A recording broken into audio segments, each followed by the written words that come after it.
Yo, it's the Bennington Show on a Friday. Traffic starts us off. Kind of a long song to start the show. I'm Gail Bennington. Let's do a little roll call for today. Chris Stanley. Here. Okay, good. Vito Fuck, I believe. Here. Ron Bennington? Ron Bennington? Captain of the ship? No Ron Bennington yet. No Ron Bennington on a show called Bennington. I hope he's okay. Chris? Yes. What happened here? I'm not sure. I just know that Little Spark of High Heel Boys is playing. And that's a 12-minute song. That's a 12-minute song. This is so awkward because, well, first of all, I've been late once. Yes. You've been very late. Twice, I believe. I've been late twice, both the same amount of time, 34 minutes. At this point, Vito is the only member of the Bennington Show who has never been late. I attributed to living about 2 train stops away. Oh, congratulations. Even Just rub it in our so. face. Even so. Now, when I was late, my immediate response was to blame you.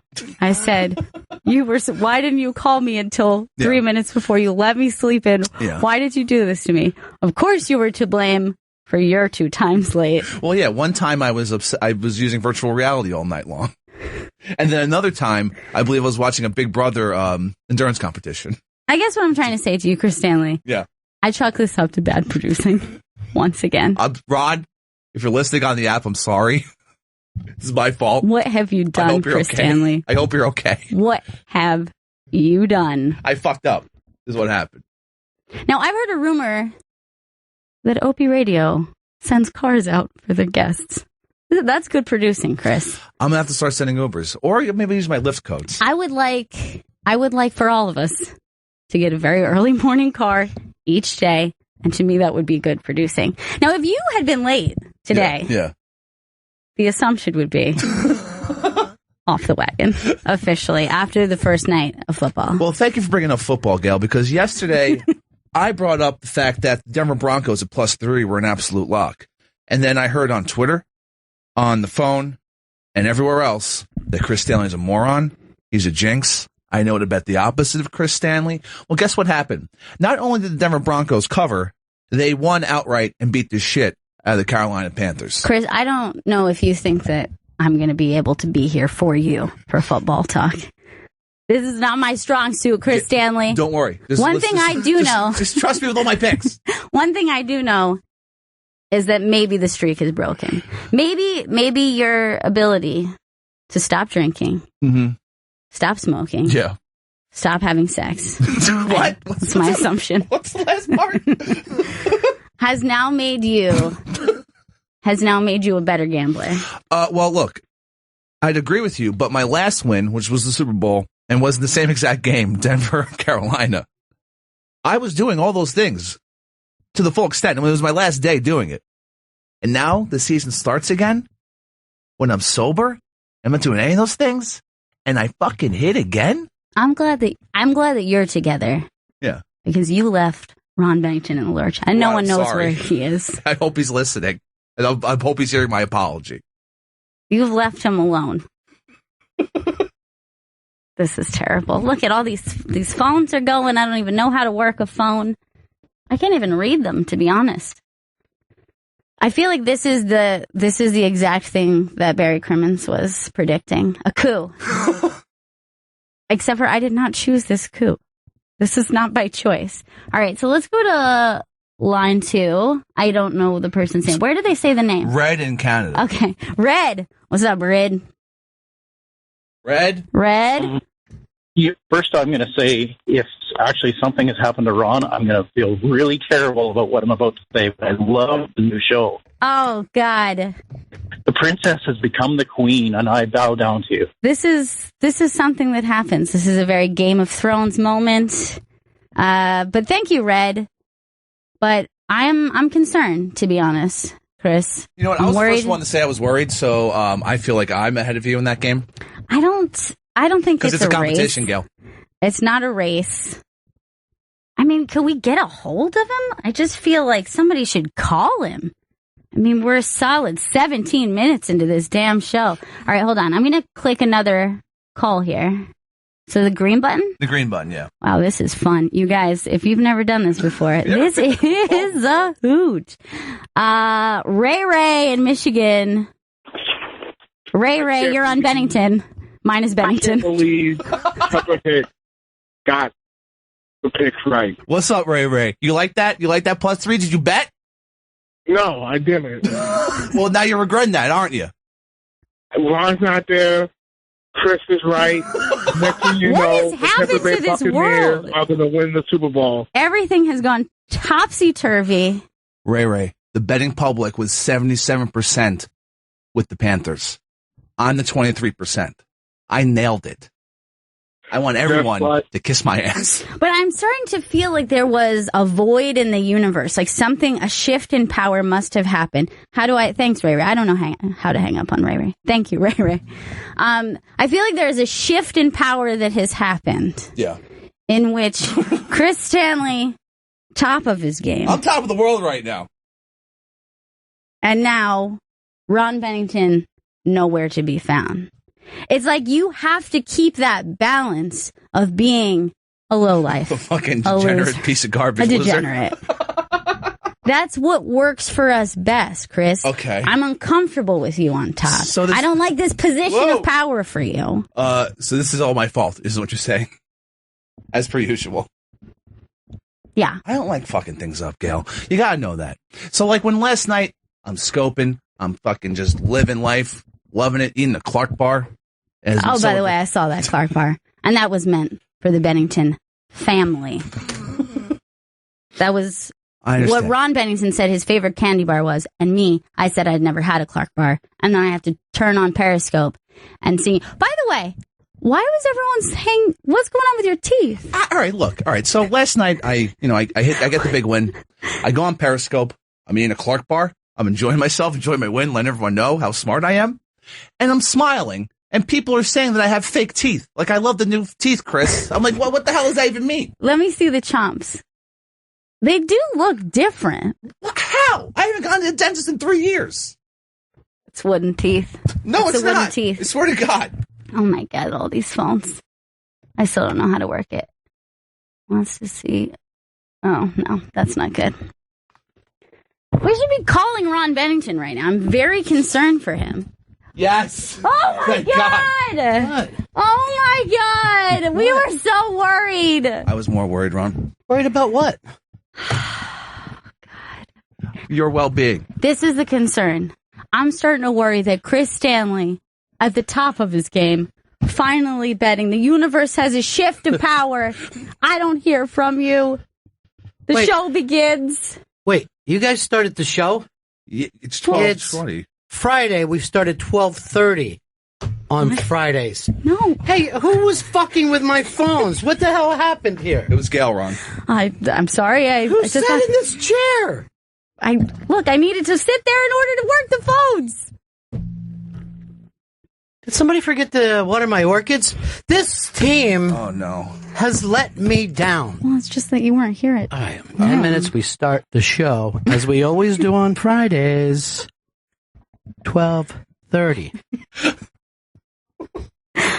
So good job. It seemed like you guys had it together. Yeah. This is great. And now I can finally see what my death looks like. No, don't say that. Oh, no, that's wrong. Chris will be gone. Hopefully by then they make these phones less confusing. That's the first thing I'm going to work on. Here, charge me until my I thing will. is going out. You know, September traffic is just... everybody leaves, and then they all come back the same day, and they ruin my life. It's the beginning of the high tourism season again. Now, I like this, though, that we all miss or late on a Friday, but I'm only the one who did it for the noon show. You guys missed the 7 a.m. one. I can't seem to make it in by noon. And at this point, Vito is the only one with perfect attendance. Yeah, but is he even here? You know what I mean? Barely. Like, Vito is that guy that you look at in your yearbook and you're like, how did I have 8 classes with this guy? I don't remember him at all. Major star on the phone, folks. Major star, major comedy star, Mr. Tommy Johnigan. Tommy. Guys. Hey, buddy. Guys, love the half-hour early start on Friday. Can't wait. I was calling to tell Chris, just next time this happens, send a car, Los Angeles. I'll be there in like 4 or 5 days. Dude, if we... Look, I'll just say this. I'll be late 5 days from now. If we could get Tommy Johnigan in here kicking off the show. I was worried. I'm glad to hear your voice. I hope this isn't a virtual reality run. There will be someday. There's enough tape on me now. Yeah. You know what I mean? Because we're actually just doing shows that I did years ago anyway, just reparting them and acting like they're interviews. But someday there's enough of me that you could just have my voice doing any show you want. Yeah, but then they could make you say whatever, and it could be something. Yeah. Like, I love cock. Shit, why did I say that? That's going to go in there. They won't even have to cut that one. You know what? Don't think that I was so young that I still called it cock. That's acceptable then. Yeah. I thought it was a good start. It was uncomfortable when Chris said he wants to rush over there and piss on the body before it gets cold. That never happened.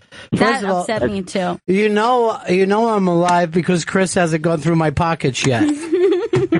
Never. That would never happen, Ron. I would protect your pockets. Right. Well, it's good to have an early start. I'll catch you guys later. All right, buddy. Good luck in the football pool, the big Highlander this year too. I'm pulling for you. All right, see you later. First time. Who do we love more than Tommy Johnigan? He's the best. He's the best going. I guess Hard Rock Johnny checked in. Mm-mm. Janice? Mm-mm. Okay. Nope. Good to know who the real friends are. No. Oh, I think Johnny he's following the crabs down south, so. Yeah. I mean, Red from Canada called, so that was nice. Okay, good. Thanks, Red. Ray called. Oh, yeah. You know, you're true friends. Yeah. Not Janice, though? Not Janice. No. Not Johnny. No Dickie Jr. That shocked me. Did Fez check in? I was waiting for a text from him. You know what's sad? Low Sparks of High Heel Boys is one of my favorite songs of all time, and I have never gotten to hear it for years because the only time it plays, I'm out. Now, this is the first time ever during the Bennington show did I ask for the long song. We used to play it 3-4 times a week when we did Ron and Fez because every day both Fez and I would try to hang ourselves on the way to work. I'm not taking some time. Yeah. You know. Yeah, that was the first time. It was we were all abuzz in here. Well, here's what happened. I made the mistake of Ubering, and the Uber driver was doing I'm 2 minutes away, but there was traffic all the way on the other side of town. And then there was traffic here. I literally jumped out of the car eventually and just, I'll just say brisk walked my way. And I'm not going to lie and say, ran. But it's a parking lot everywhere in the city right now. You should use your celebrity. Go on social media. Well, I was already on, I checked Pinterest and it seemed like everything was good. Well, that's the thing. It was like he's unreachable by social media. Normally I could have everyone tweeting to you. Yeah, I'm going to get one of those special phones that they have now where people can be in contact. Jitterbug. It's kind of like, everyone knows what a phone is, right? Sure. But imagine if you could take your phone out of your kitchen and keep it in your pocket. Bullshit. That's what the future is going to look like. So where does the cord plug into? That's the interesting thing. It's what I call cordless, meaning a less of a cord. But 100% less? Yeah, 100% less. We used to be able to kind of walk from the kitchen into the hallway and on the other side of a small door where we could talk to our girlfriends that way. Get off that phone. I'm expecting something from work. Well, I might be getting some bare tits soon, so let me work this. And I feel like I'm working it perfectly.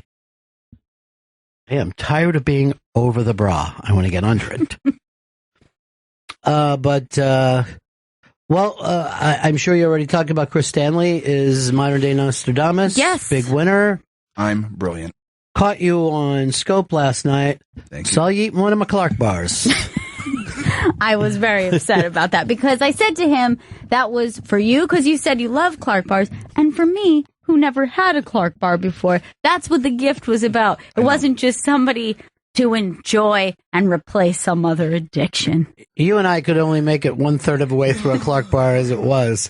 I was even watching Chris eating it last night, and it didn't look appetizing. I did. I ate about 1/3 of it, and then was happy through the whole time. It's delicious. And then immediate regret. It's a sweet. And then I'm like, do I continue on?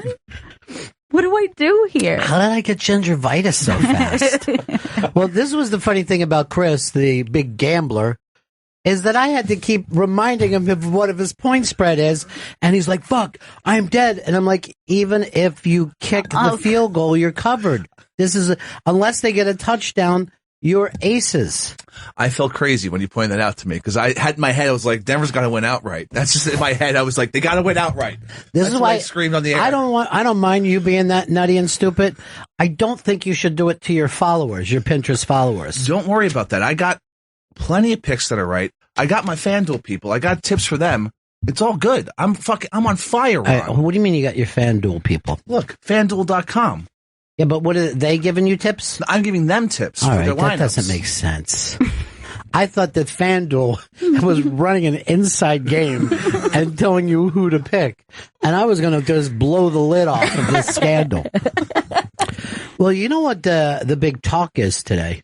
It isn't about the new quarterback or it's all about the fact that they were hitting too hard again last night. And I think the big thing was like, no, they weren't calling anything against Cam or for Cam Newton. Well, they actually did call things for Cam Newton. They're literally saying they could have called 4 times more because that stuff at the end of the game, I mean, that was the big benefits that he was getting. But there is a prejudice takes place, and I'm sure Vito knows this as much as anybody. There is a prejudice that takes place against big people. And they let Cam get hit harder than they ever would a thinner person because he's so strong. If you ever look at what Roethlisberger goes through during any game at all, it's crazy. Roethlisberger should get 10 times more credit than he gets because he gets pummeled just about on every play. But he's big, and we treat him like he's Baby Huey. Like, let the other kids jump on you. That'll be the game today.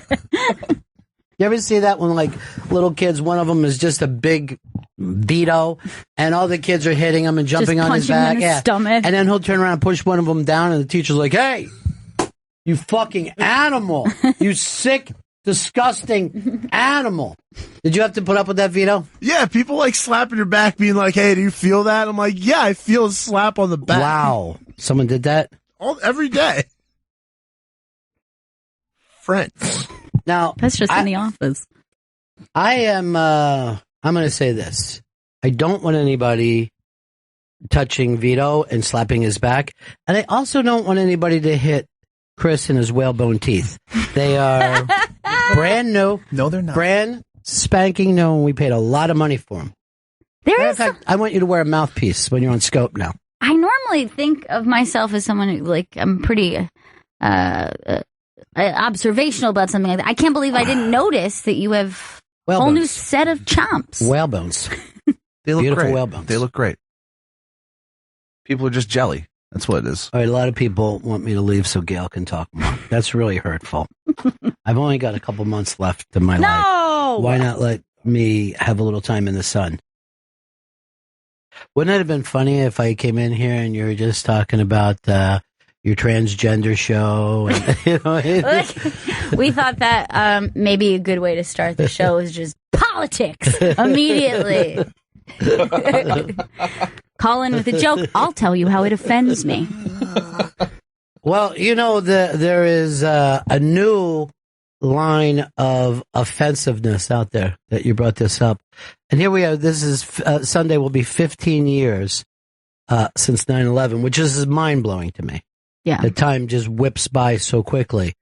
But there are a couple of different things up on the Interbank today. One, Chris sent in, and I said, no way is this real. And it turns out it is real? Yes, this is a now, real did this commercial. run on a TV station anywhere? Yes, in San Antonio.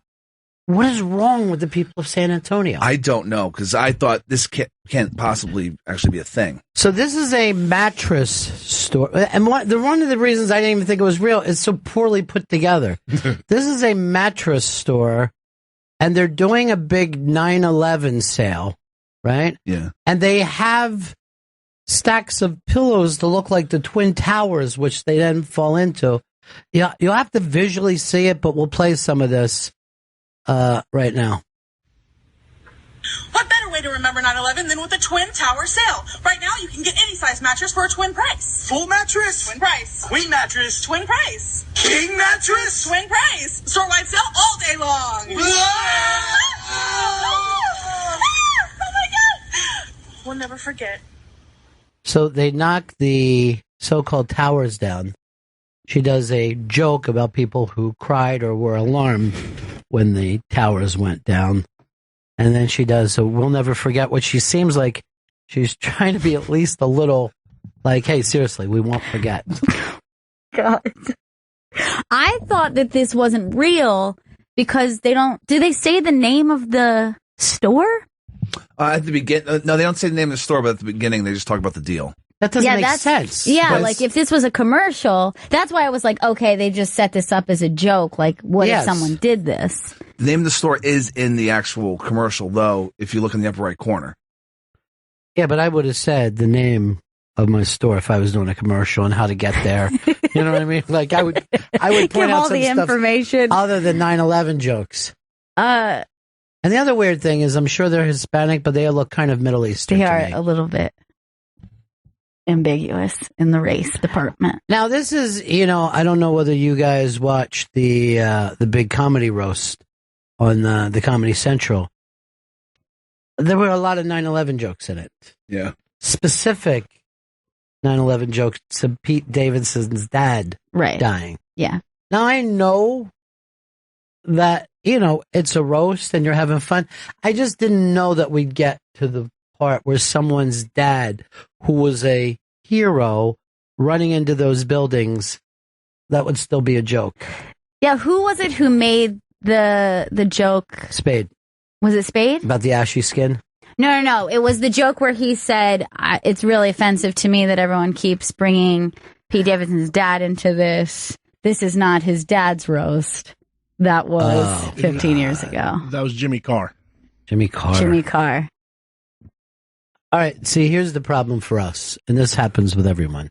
The closer you are to something, the less you find it funny. Yeah, and that's exactly how this stuff works. So when you go, oh, what's the big deal? Why is it so offensive? Right. The reason you're saying that is because it's not offensive to you. It's not something you're sensitive about. Right. I think it would be silly if anyone said, there's absolutely nothing that I'm offended by. Well, what about someone just like making fun of something about you specifically? Everybody has something that they're sensitive about. I'll say this.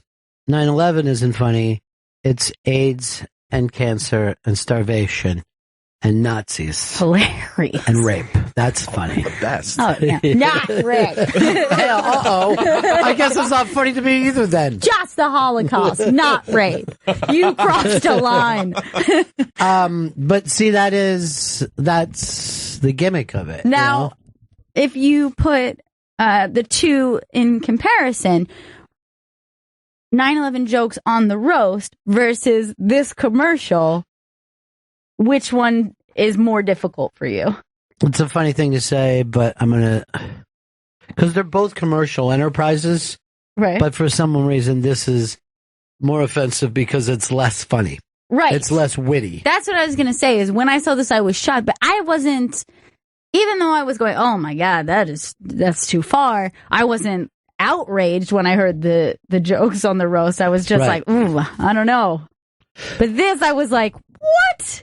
This is, especially because back in the time right after September 11th, it was something that we talked about, how surreal it was that one day in the future, people were going to use this day to sell cars for cheap or something and it might be like 50 years in the future, but how surreal that is. It's something that's so personal right now. One day will just be another historical event that kind of just doesn't mean anything. It's something you learn about, and you're never going to be able to feel the impact. Just like the way you have your whole life hearing about any war that you ever had to study as a kid or any great tragedy. You're like, sounds sad. See, I remember like when my dad told me that when Roosevelt spoke about Pearl Harbor, how they brought in the giant radio for all them all to listen to in the auditorium, and I was just like,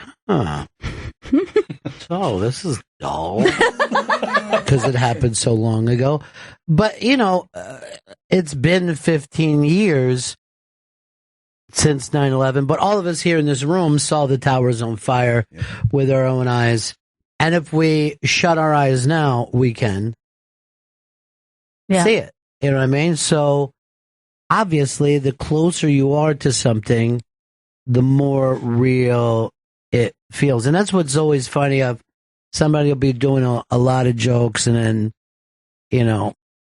they'll bring up that someone's mentally retarded, and you're like, hey, my cousin is retarded. You know what I mean? Like suddenly then you picture, right, the person. It's not just this joke that doesn't mean anything. Sure. You picture a person who's the butt of that joke, who more or less, can't defend themselves at that time, and you let your emotions take over. It's not even like it's up to you. You're just like, hey, fuck you, dude. Right. I saw the towers. I smelt the smoke. You know what I mean? You're just like, yeah, I know you did, dude. That's not what I mean. So this one, apparently, this next one, and see if this is offensive, because obviously it's meant to be offensive, and it is a cartoon that's out that's called 9/11 Gay Dad. And, well, Chris is already laughing, so it works. 9/11 Gay Dad. So apparently they wanted to use as many things as they possibly could to be offensive. Give me a little volume, Chris, and I'll just let you guys watch it in real time. Being a gay dad is hard. Nathan, get your shoes on. You're gonna be late. But it's even harder. I don't want to go to school. All the kids make fun of me. When you're 9/11. We can't have this fight every day. No one's gonna make fun of you. Now put on your shoes and get in the car. No!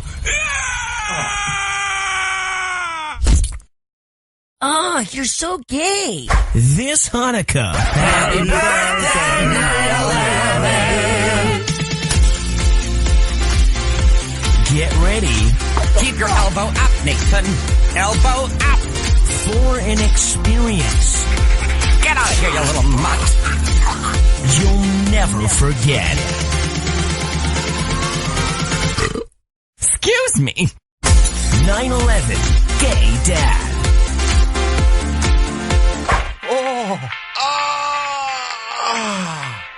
Now that's what I call an inside job. So it's a cartoon character that looks like the Burning Towers, and he's also a gay dad. Now, I'm not, I don't watch Adult Swim. I get the fact. This is on Adult Swim? No. But I'm saying that type of humor is there. Vito, this is much you're like the what is it, the Bo Horseman or whatever? Bojack Horseman. You know what I mean? Where you're like, what is this humor supposed to mean? So I get that. I get the joke is just like it's making fun of like trailers that like movies that try to take everything that'll make you cry and kind of be emotional. But at the end of the day, it's just not funny enough. I think with something like this, it has to be so funny that you forget what you're laughing at, and this doesn't cross that plane. What about for you, Chris? Fuck these guys. Oh, you're actually pissed.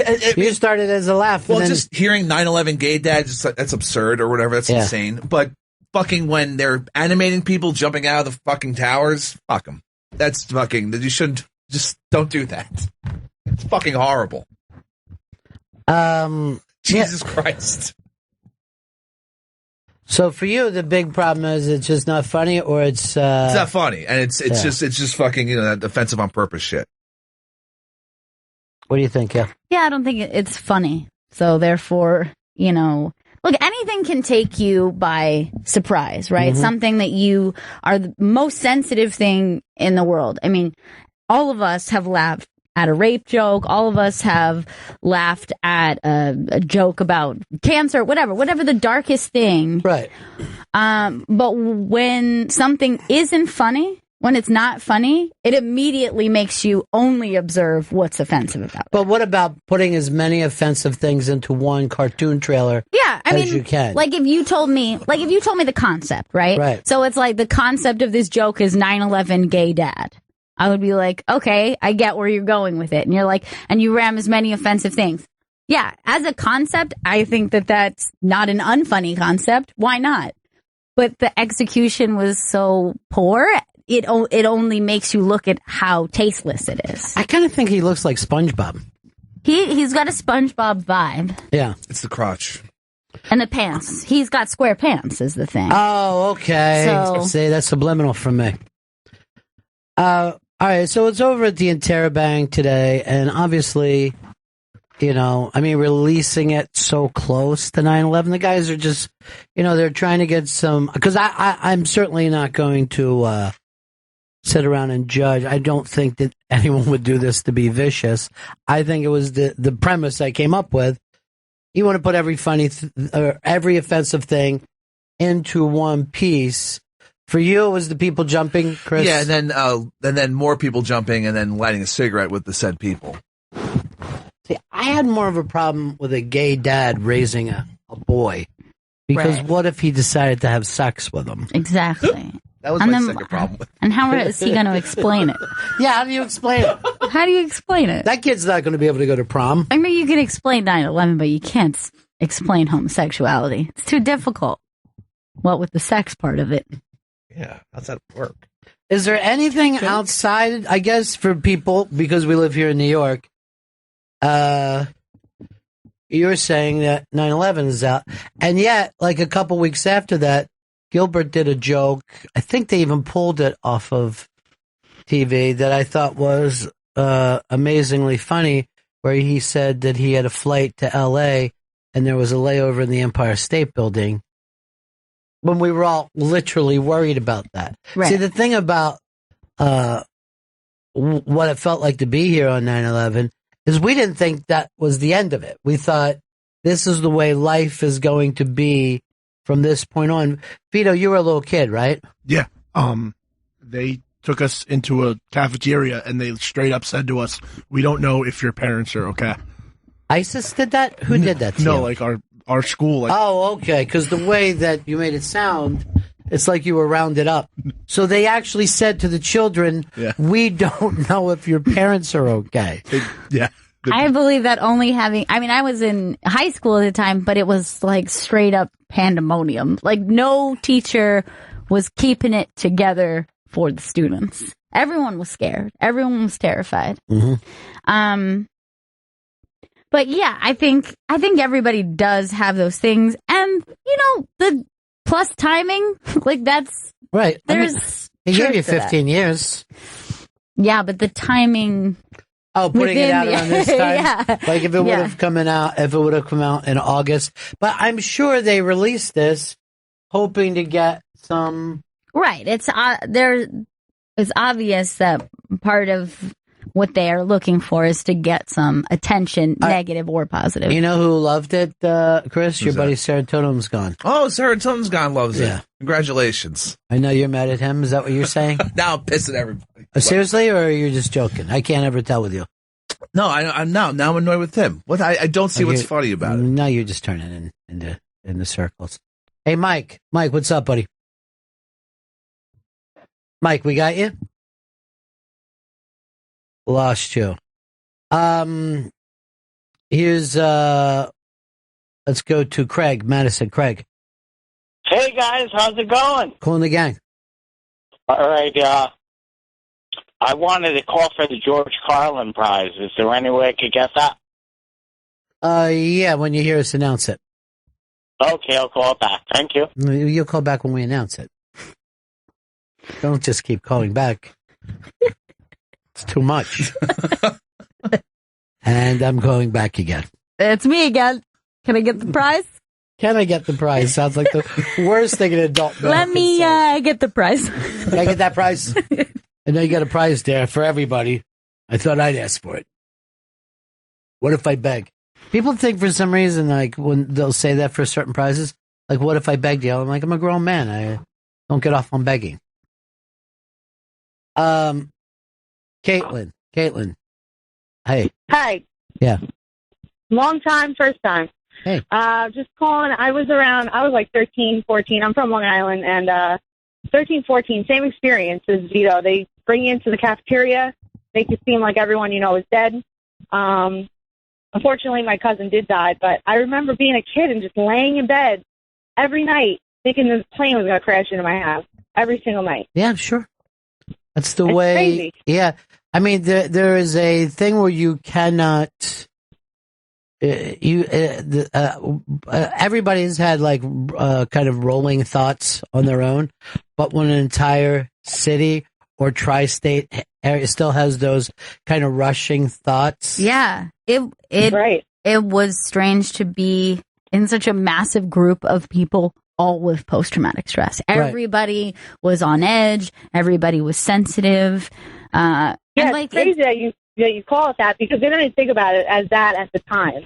You know, you just think like, oh, I'm scared. You don't realize it's like PTSD or almost, you know? No, everybody was in a certain amount of shock, but I remember this was also the weirdest thing is like you would go into a coffee shop and you'd see your neighbor and he would just be crying, like a dude that you kind of know just to say hi to. And like, he was just like, it wasn't like he was crying and looking for help. It was like he was just having a cup of coffee and just thought about everything that happened and just started crying.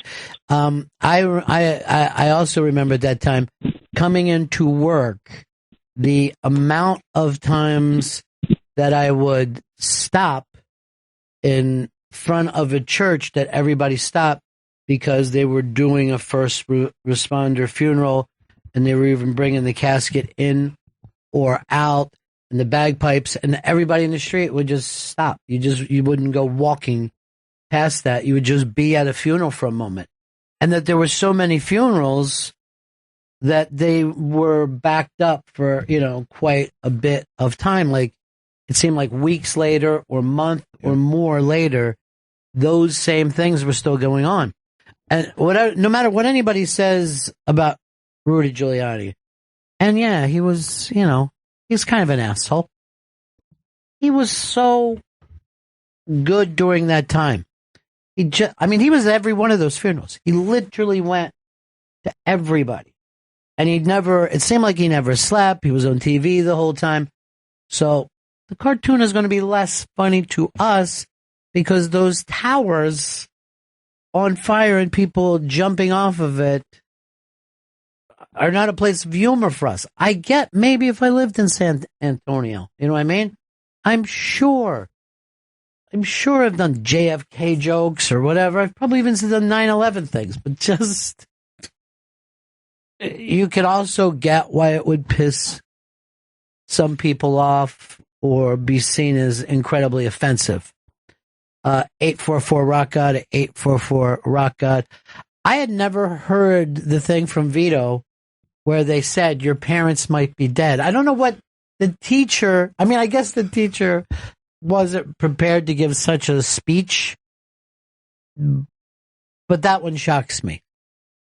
Yeah, in the cafeteria, the entire school on a megaphone, they said that to us, and then our parents came one by one and picked us up. And then, like, for me with like 9/11, for the next, like, for my whole childhood, my biggest fear in life, I was actually terrified of Bin Laden because of the news. Right. And I literally, like, the way most people think of the boogeyman, like the boogeyman's under your bed, I had a huge fear growing up that, like, Bin Laden was like out my window. I'm not joking. I understand No, it. I am laughing because I remember that feeling, but when I was little, for some reason I have this memory of we were going on a field trip and all the kids were looking out the back window and we were going like, Saddam Hussein's coming, and we were pretending like, it's just like whatever that villain is in the news, kids are just like gonna decide like he's coming to get us. Yeah. Like you immediately put them in boogeyman status. Sure. Sure. Hitler has served that thing. Even Charlie Manson did that for people who grew up at a certain time. For me, it was OJ. I just seems maybe pretty like a grown man though. Well, I was working in the food business at the time, food and drink. So, and I was always dropping off glasses, but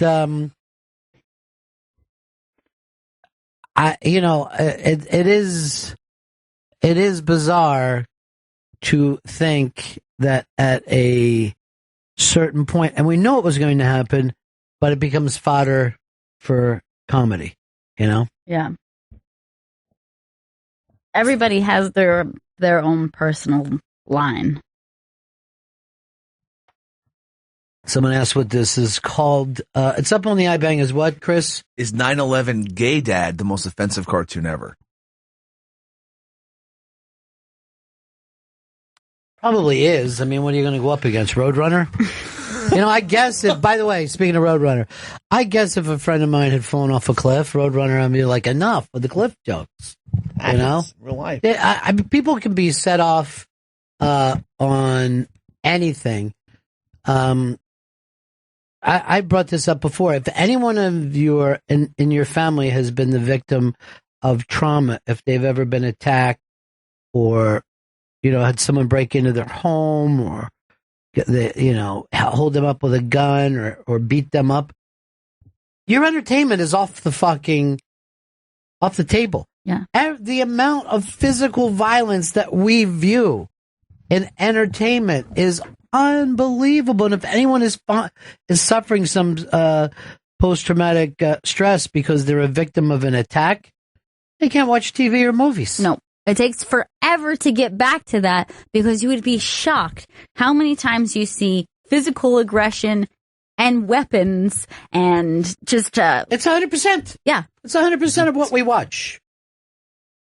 Or if you were either in or witnessed a car accident, the amount of car accidents that are in movies, just the trauma of just being on the street and hearing what like brakes sound like, the screeching brake. I mean, Oh yeah. I mean, there are so many things that can trigger you if you have been in that position that to anyone else would be like, well, that's not a big deal. It's only because it's not a big deal to you. There was a thing on Instagram with Pete Davidson where he was saying to the media, please stop calling my mom and sister. They're private people. They don't want to talk about the 15th year of losing a loved one. And then so many people came back and were like attacking him for it. I think that's why he took the tweets down. He had a couple tweets about it. But people were like, you do jokes and you're a thing. No matter what it is, I think it's okay to say, my family does not want to talk about losing a loved one in 9/11. I get it.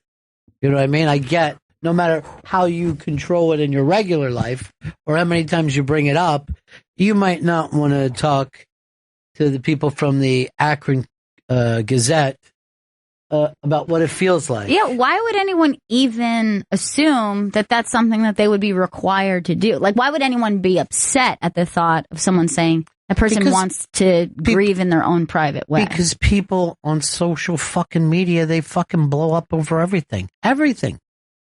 I was late for work today. I don't want to see anything about being late again. You know what I mean? Sure. I don't even want to see First Bueller's Day Off when you had to rush in there. And for me, I didn't know where you were. It's sensitive for me. I got to get one of those new phones that they have, portable phones. I know. I had no way of reaching you.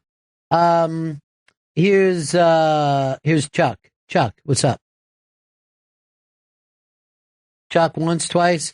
I think it's line 5 that we keep losing now, no matter what comes up, Chris. Gary in New Jersey. Yeah, hi. I just had this thought, like, Louis C.K. did this bit on pedophilia a while back and how much feel good, otherwise they wouldn't keep doing it. It was a germ of an idea with a brilliant man behind it, and it's funny. But if you take something and go too far with it, without talent, it becomes offensive. It becomes, and that becomes a thing where you're like, hey, Louis did it. Why can't I? Yeah. Well, maybe you're not as talented as Louis. But the thing is, the joke does have to land to not be offensive. Now, when you're making a cartoon, you're making it for a younger crowd, right? Well, maybe not so much these days. Maybe people just keep watching fucking cartoons into their 40s. Yeah, I think that's the target audience now. Yeah. But you can understand that people, like, if Vito didn't grow up in New York, maybe he wouldn't have been so afraid of Bin Laden, you know? And maybe he'd be ready for this joke today. But it's his own fears that keeps him from enjoying this. Here is Jody. Jody in Georgia. Yes, sir. Yeah. Thank you. First time caller. But whenever that went down, I was working for a cable company, and we were all in a room when those live feeds came through. And I just remember, seeing that first plane, you're sitting there going, how in the hell did a plane just run into a building? And then while we were all sitting around kind of just gasping at that, the second plane came, and that feeling that you get whenever you see that, and all of a sudden it just dawns on you what just happened. To me, I mean, it's still a sensitive thing, and I think that cartoon y'all are talking about is completely offensive still. Yeah, I think, but I also think it was the reason to make the cartoon. Like, look how many things there are to fear. Look how much fucked up shit takes place. I get that immediately. By the way, when that second tower got hit, I don't think I was ever as dumb in my life as I was at that moment. I was as dumb. I felt like I just sat and looked at it without putting it together. And because both my kids were at school, but I'm sitting there, and I guess it was one of the morning TV shows, and I got woke up because, hey, a plane hit one of the towers. Thought for sure that it was, just some little plane fucking up. I thought it could have been a news helicopter because they were always over all the time. But when I only saw it from like an angle where you couldn't see the second plane, and I just saw an explosion on the second tower, and I'm like, did the fire jump from one building to the next? Just sitting there dumb, just as dumb as a person can be. And then they showed they turned around and showed like a replay, and this is the one that we all see now, of that plane. Now, by the way, I can see this from my building. I can see the tower is on fire, but you're still watching TV, and then you look out the window, and then they show that second plane coming in, and it did not, it just made zero sense to me whatsoever. And then the phone rang. It was my mom, and I picked the phone up, and my mom's like talking to me, and I said, Mom, I got to go get the kids. The city's under attack. And then my mom said, I know. And at the point of I know is when it was fucking like, oh shit, this really is real. Like somebody else, until somebody said, I know, I didn't get it at all. I was as dumb as a dummy could be. So, yeah, it's probably going to be less funny for me to see this, Yeah, if you witness that pandemonium and the aftermath, you see the faces of the people it affects. It's not just that. I think that's what the way I feel about this. It's not just the idea. Because, like you said, there has been things that were light or funny that someone has said about 9/11. Like, there's a way to find that. Yeah. It exists. And I also, I'm not going to sit and point my finger at these guys. They came up with a thing of how offensive can we make a cartoon, and that's what they did. I get that. I'm not saying, like, I don't know, burn down this cartoon. No, I mean, I get it. It doesn't mean that you're going to laugh, but I get how funny it could have been to two guys. Like, what if we make, the towers into a cartoon? Because you're making fun of the stupid cartoons that are out there where there was the fucking French fries running around with the cheeseburger. I never got that. That was offensive to me, too, and everyone loved it. And it was offensive to me because, like, this doesn't make fucking sense. I'm not as high as you fuckers. Pretty funny show. That helped. And you guys thought it was funny? Yeah, I liked it. I couldn't fucking disagree more. And I tried a couple times because people would say to me, this is so funny. And it fucking sucked. Now I went too far. See, my emotions are all mixed up. But I in no way think that these guys shouldn't have the right to make themselves and their audience laugh. And I imagine sitting there coming up with this and just going, oh, what if he was gay? You know how we're supposed to be so happy about gay parents. I'm sure our buddy Fez, that is going to be more offensive to him than anything. Frank, what's up? Hey, I'm just thinking about a joke that it includes pedophilia, incest, sodomy, all kinds of weird shit. But the Aristocrats, some versions of that have been so hilarious, but so inappropriate. Well, but see, here's the difference, Frank. If you would say the Aristocrats joke, which is purely fiction, but if you change that and made it about the little girl in Utah they grabbed her out of her room and kept her, you know what I mean? Yeah. Suddenly you've got a different, you've got a different premise, 100%, and people would be more pissed off. But everyone has done some kind of joke about the little girl in Boulder, particularly as the years go by. And the obvious reason is because you joke about your fears. Pedophilia jokes get done because people are literally afraid of that. Right. The basis for where rape jokes come from. Any joke comes from trying to laugh into the abyss. Right. And the unexpected and sometimes what that involves is to shock someone because when you're shocked, something is unexpected. But if you replace this with a different tragedy that maybe we're not as close in time or we weren't I got one for you. Hicks's parents dying. Oh, come. You know what I mean? Then everyone can laugh. Sure, it's like something because like you're that. an orphan. No, right. No one should laugh. And then I'm confused. Then what's funny then? 844 Rock God, 844 Rock God. Well, if you go back to the 1960s, Hogan's Heroes was a comedy show about people captured by Nazis. And I think it went on in like 1965, 1966. It was only 20 years after World War II. 20 years, where there were plenty of people alive who were POWs or victims of living there and being a gypsy, a Jew, I forget who else, gays, all those people have been rounded up by the Nazis. None of that was going to be funny to them. Now, to us who saw this show in reruns or whatever, you're like, it's a pretty funny show. Kind of funny, like, they're Nazis, but they're kind of stupid. You can run like a fun camp out of there, like meatballs, But you can imagine that anyone whose parents or aunts, uncles had died in the Holocaust, not going to be cracking up at Hogan's Heroes. Maybe this is the Hogan's Heroes of its time.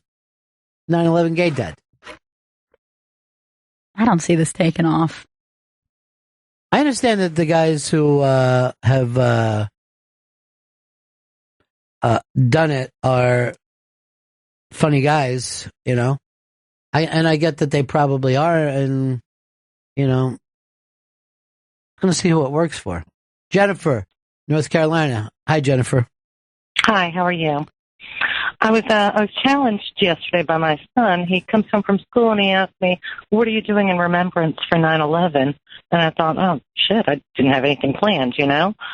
But I started thinking about it, and so I have decided, I'm going to make a big pot of soup and drop it off at the local fire department and at the police substation.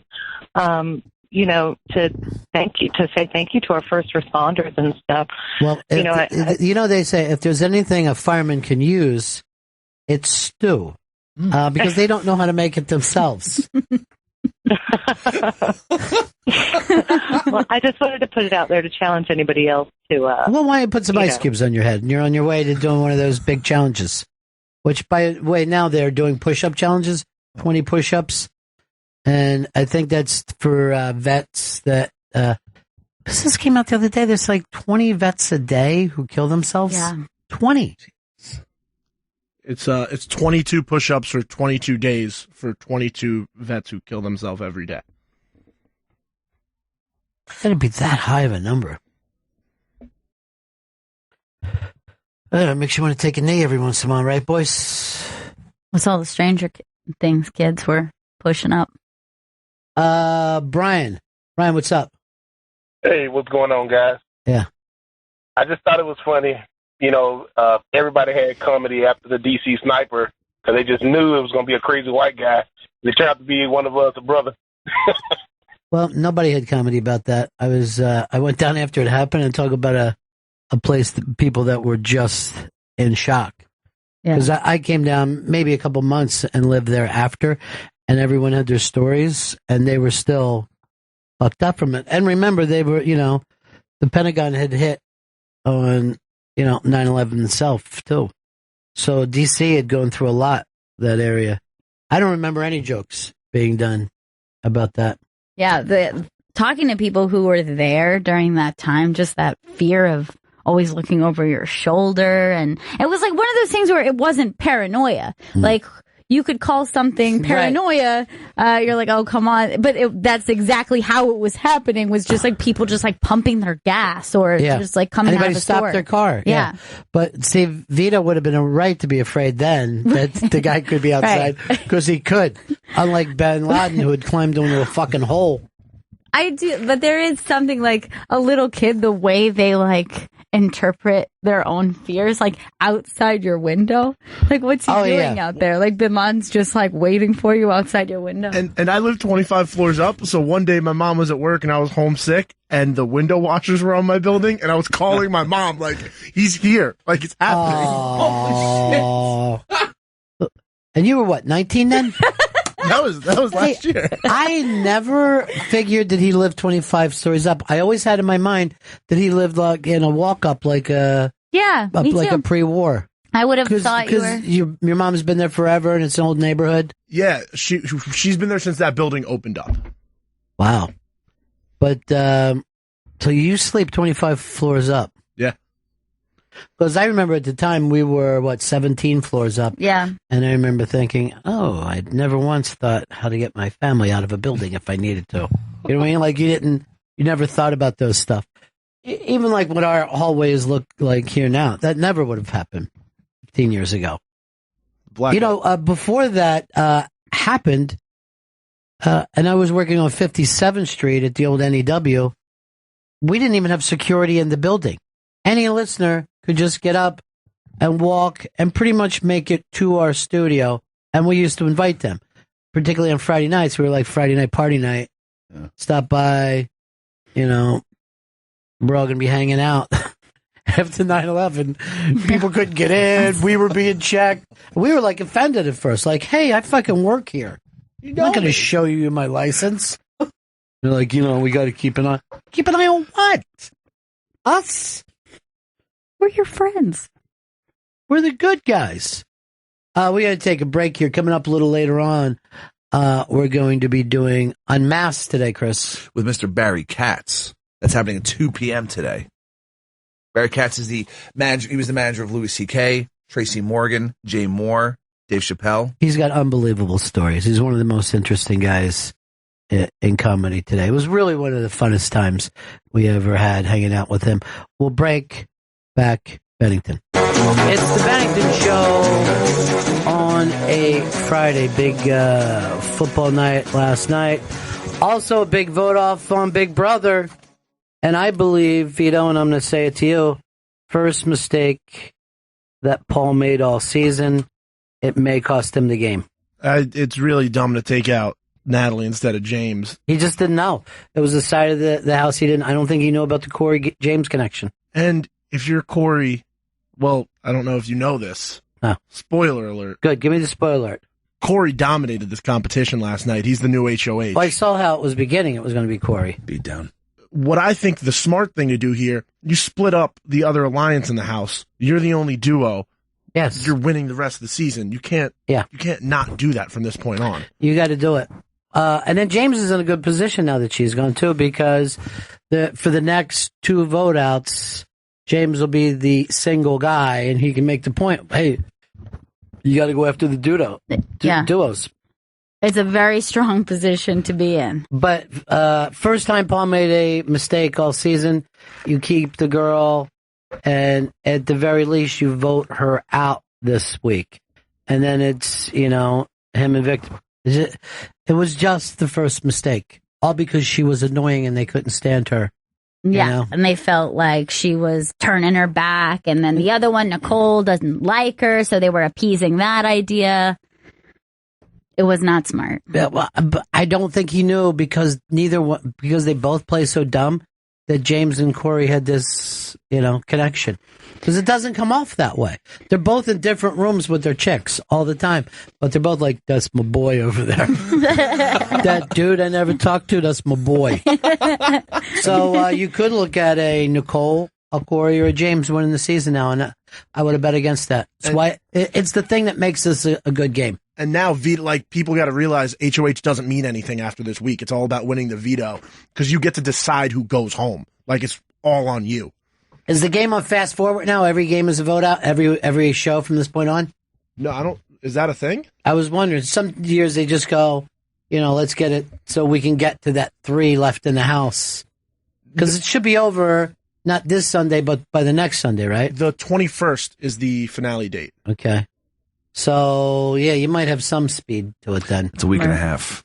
Yeah. Yeah, they're voting people. And you want to take from next Thursday on with 3 people being left in the house. So you could either get a Wednesday night and Thursday night vote out or a Sunday and Thursday night. Stay tuned, folks. I'm going to get to the bottom of it. I hope Corey wins this game. I think that would be a shock. Nobody would see this coming at all. Greatest win of all time. Somebody by Michael tweeted to us, "So sad that today became the reactionary bullshit show that it was." Look, if you're being honest about your feeling, it's not reactionary. I never would fucking take anything away. I said it's probably funny to the guy, but those of us who were here at the time are going to laugh less at that joke. It's no big deal about that. I don't know. I don't think anyone said was very knee-jerk or go after these guys. But here's the reactionary thing. This fucking Michael guy on Twitter, because now you're just like, "Hey, fuck you. You're just like the..." Shut the fuck up, baby. It is the Bennington Show on a Friday. We didn't do the morning show today.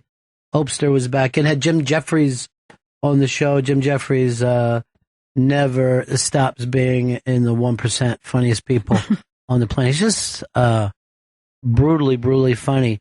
And I'll give you another thing, because sometimes I look around and I go, man, Louis C.K. gets so many accolades. He goes and delivers another amazing pilot last night that he directed with Pamela Adler on the day he created the show together. I watched that show. I could not believe how great it was. I was really impressed with it. Very, very impressed. I thought she did a phenomenal job. I thought the First tone of all, was she's great. amazing.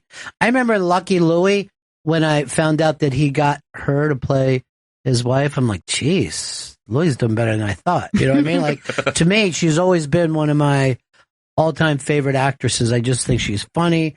She's sexy. She's cute. She's, annoying. She's got everything. She's like this full, three-dimensional character. The scene that she'd done, I had heard from so many people that live in LA, when they go to go for a part, there's always one person who looks just like them and that they know. Like with the comedians, it was always like two guys that would be up for the same role every single time. And then that's only if another person did it. Like, there's always two people fighting for a role. Like, figure like the Office guy and the Parks and Rec guy, right? They're both going for that role. But if Paul Rudd comes walking in, they're both fucked. Well, forget it. And everyone has that. So that part of it alone was hilarious. Yeah, waiting for casting, what that room looks like when there has been a call out for a certain type is hilarious. Because I experienced that when I was working with Rockstar, because we would do voiceover casting, but we'd also do motion capture. Yeah. And so if you want that type, that physical body type, and you want them to have a specific voice, so it was like one day the waiting room would just be full of like mobster Italian guys, like 50 to 60. The next day it would be like really diesel Hispanic guys, and they'd just be like sizing each other up. And it's gonna suck. Well, Gaffigan did that show where he was up for the part of Ugly, and and they will, though. I mean, if you watch commercials, the number of red-headed guys that look like East Side Dave, it's phenomenal. It's crazy how much that look, for some reason, sells in commercials. I have a friend who is a red-haired actor, and he is so bitter and angry because he says this is like a real market for commercial actors, yeah. And he gets pissed when some other red-haired guy gets that role, and he's like, damn, I would have been perfect. I have red hair, I got a beard. It doesn't matter what the product is, too. Like, it could be just like a guy, like a family guy or a dude buying a car. Yeah, he's just like kind of like an everyman, but I guess he's unique because he has red hair. I'm not exactly sure what it is they love about it, but it's like kind of moderately funny red-haired guy. Very important spot. Yeah, I don't know why that sells, but it does. You got to be kind of balding redhead too. You can't be right. You got to have a little age on you. Yeah, preferably a little facial hair. Yeah, yeah. Nobody wants a 17-year-old redhead. Oh no. But if you're in your 30s and 40s and you're kind of blotchy with thinning red hair and a red beard, you can sell anything. We buy it from you. We love you. Can't get enough of you. I understand there's a new colonel. They've already moved into a new colonel. I don't know who it is. Who is the new colonel? You can't keep up with the colonels. We've got a new most interesting. I got it for you. Got it. Don't look. Okay. Did you look? No, I'm not looking. No. All right, we're going to play 20 questions. Chris, you get to go first. Is it a white man? Yes. Vito. Is it a comic? Yes, and I'll give you that. I'll put it this: comedic actor. Yes. First and foremost. Yes. Comedic actor. Has worked as a comic, but I gave you the yes and because that's the background. Movies. Are they known primarily for movies? No. No, I changed that to a no. Okay. Are they known for writing? Not known for. Would you say over the age of 40? Yes. Can I make a guess? Wow, quickly. Kevin James. No. Kevin James, he's got a big TV show. Tie in with a TV show. What are you, crazy? He was eating chicken of a different kind in another TV show. Wasn't even Colonel Sanders. By the way, he's always the first to pull the trigger. Yes. He's always right. I'm ready to guess. He's Abraham Lincoln. Usually like second guess. Yeah. And by the way, I don't know what it is about this kind of contest. 100 times more important to him than his work. He has no pride in his work, but he will stand on a table if he wins one of these. Vito. Has he been a member of a TV show? I'll just say yes, but I wouldn't limit yourself to that. Would you say someone who is currently in the news lately, or so, like no, not in the news? I was going to ask, are they alt? Are they like an altish comic? That would be a mistake to say that. I've given you enough clues along that way. Okay. But is he going to show up somewhere in a banana skin? You don't know. That's not going to happen. Okay. Yeah. Are they high energy? Yes. Are they currently on a show? Yes, but it's not. But that could also be that could also fuck you up. Is it Patton Oswalt? No.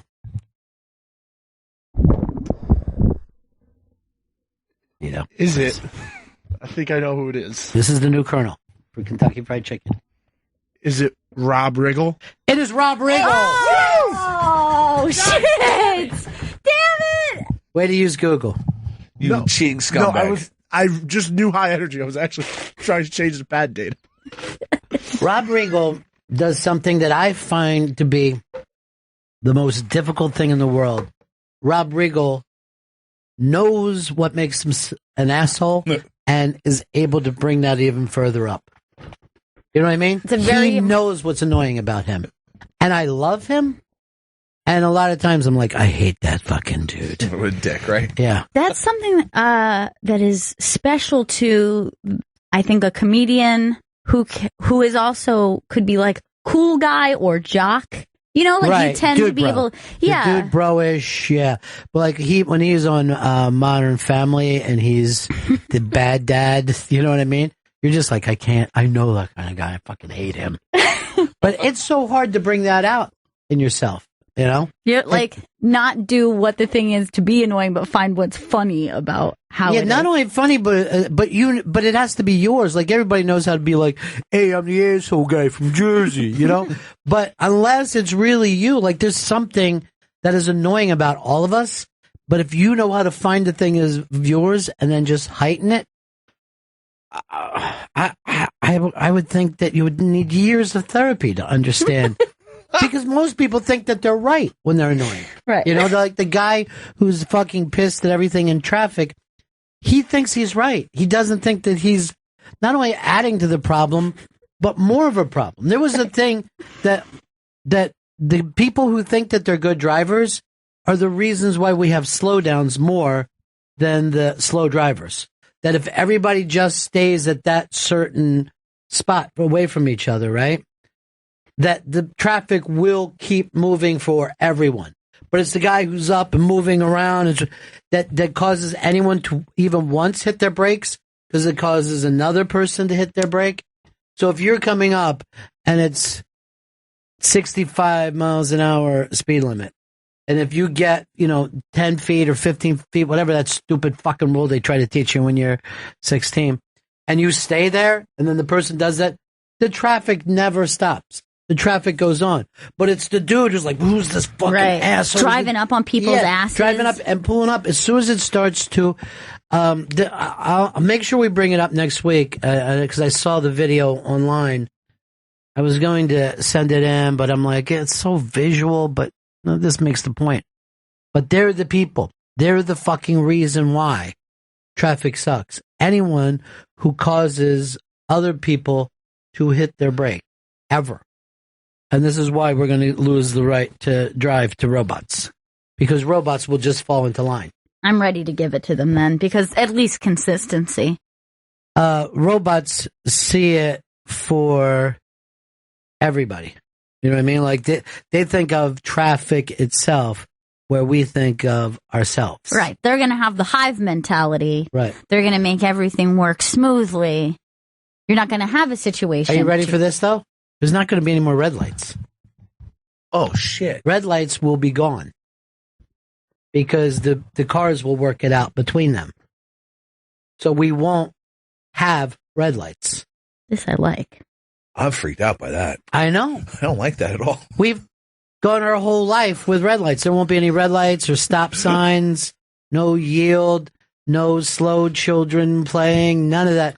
We just get in these things and off we go. I hope there's a gas that just puts us to sleep. I'm going to stay awake and enjoy it because I like the idea of stretching out.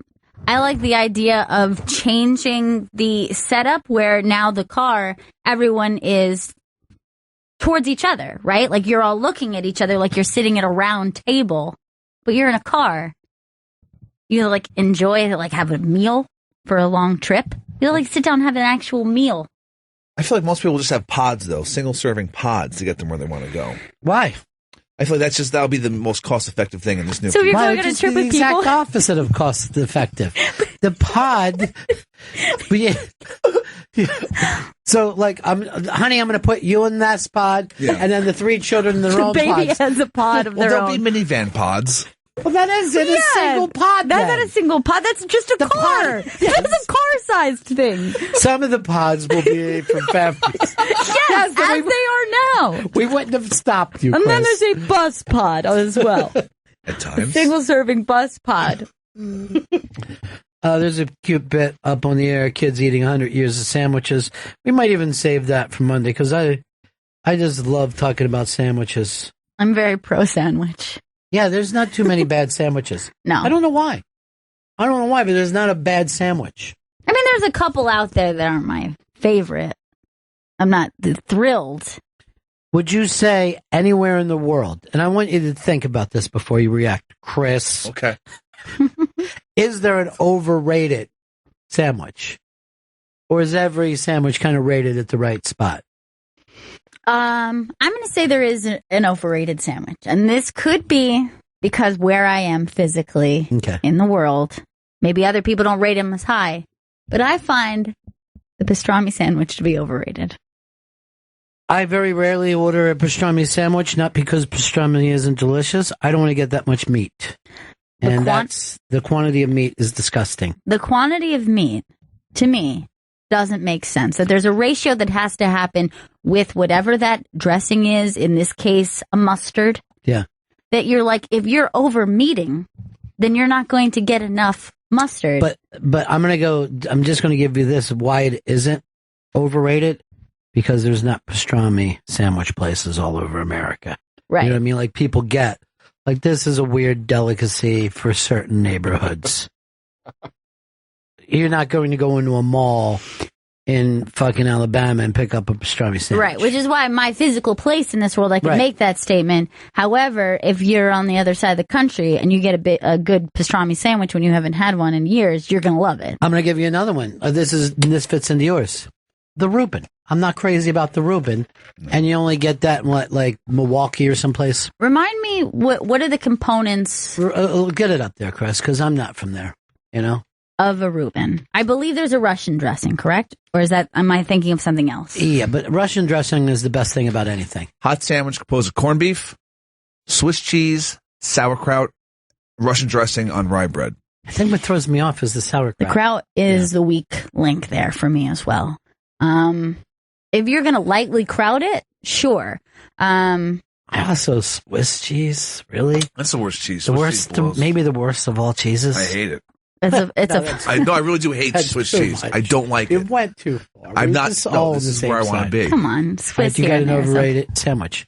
I'm gonna say I'm not the biggest fan of a Cuban sandwich. I think that's what the fuck are you talking about? Can I give him this though? He has never been to Miami. By the way, you notice that all of our sandwiches tend to run spicier. Yes. Every problem we have seems to be spice rated. Because a spicy sandwich is not an everyday sandwich. Now, Chris, by the way, you notice I just saved your ass there. Thank you, Ron. But the Cuban is a busy sandwich. Yeah. It's not an everyday sandwich. I don't care what anybody says. It's not something you could just slap together. Right. For that reason, I don't think it's underrated. Because when someone can do it well, yeah, isn't it incredible? So that's a good point. And that is true of the hoagie as well. The hoagie is a fantastic sandwich. I never attempt to make it at my house. No. I don't have the space. Meats, ingredients, supplies. More important, the spices that go along. When someone goes, it's a hoagie with mayonnaise, I'll go, get the fuck out of here. All right. So all of us have been pretty agreeable here on overrated sandwich. Now it gets tricky. We're going to veto. Oh, God. Anytime I've seen somebody order a buffalo chicken sandwich, all I've ever seen them get is a piece of bread with 3 chicken fingers and some buffalo sauce on it. Gail is a big proponent of the chicken sandwich. I do like a chicken sandwich. The buffalo chicken sandwich. It's the same thing. It's just buffalo spices. But it's chicken fingers on bread. Not at every place. No. Dude. People, look how mad he gets. Well, fuck it then. He gets so angry, and he's trying to watch the phones, and he's doing everything he can. He's really trying. He's a good boy. He is. But you had to know I wasn't going to give it to him. I mean, he's got to know that. He knows Ron, I thought for sure you'd agree with me. I just agreed. Ron, I've never seen you eat a buffalo chicken sandwich in your life. I'm not a big fan. There's two things I'm not a big fan of. I don't think that chicken goes well with bread. But even worse, no, don't get me wrong, there's a chicken parm. I got it. I'm paying more attention to the parm than the chicken. I know I'm a hypocrite. I admit to it. But any kind of seafood with bread, I think is also a mistake. And that's where the po' boy.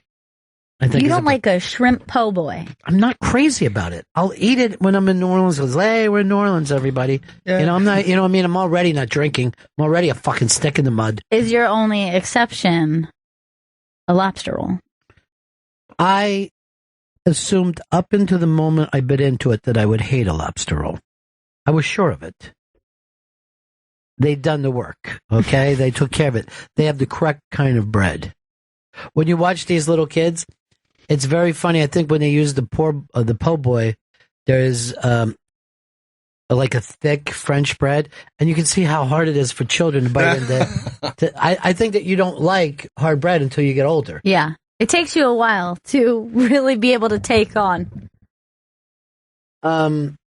Hey, Brandon, what's your overrated sandwich? The biggest piece of shit, most wasted time sandwich on the planet is a tuna melt.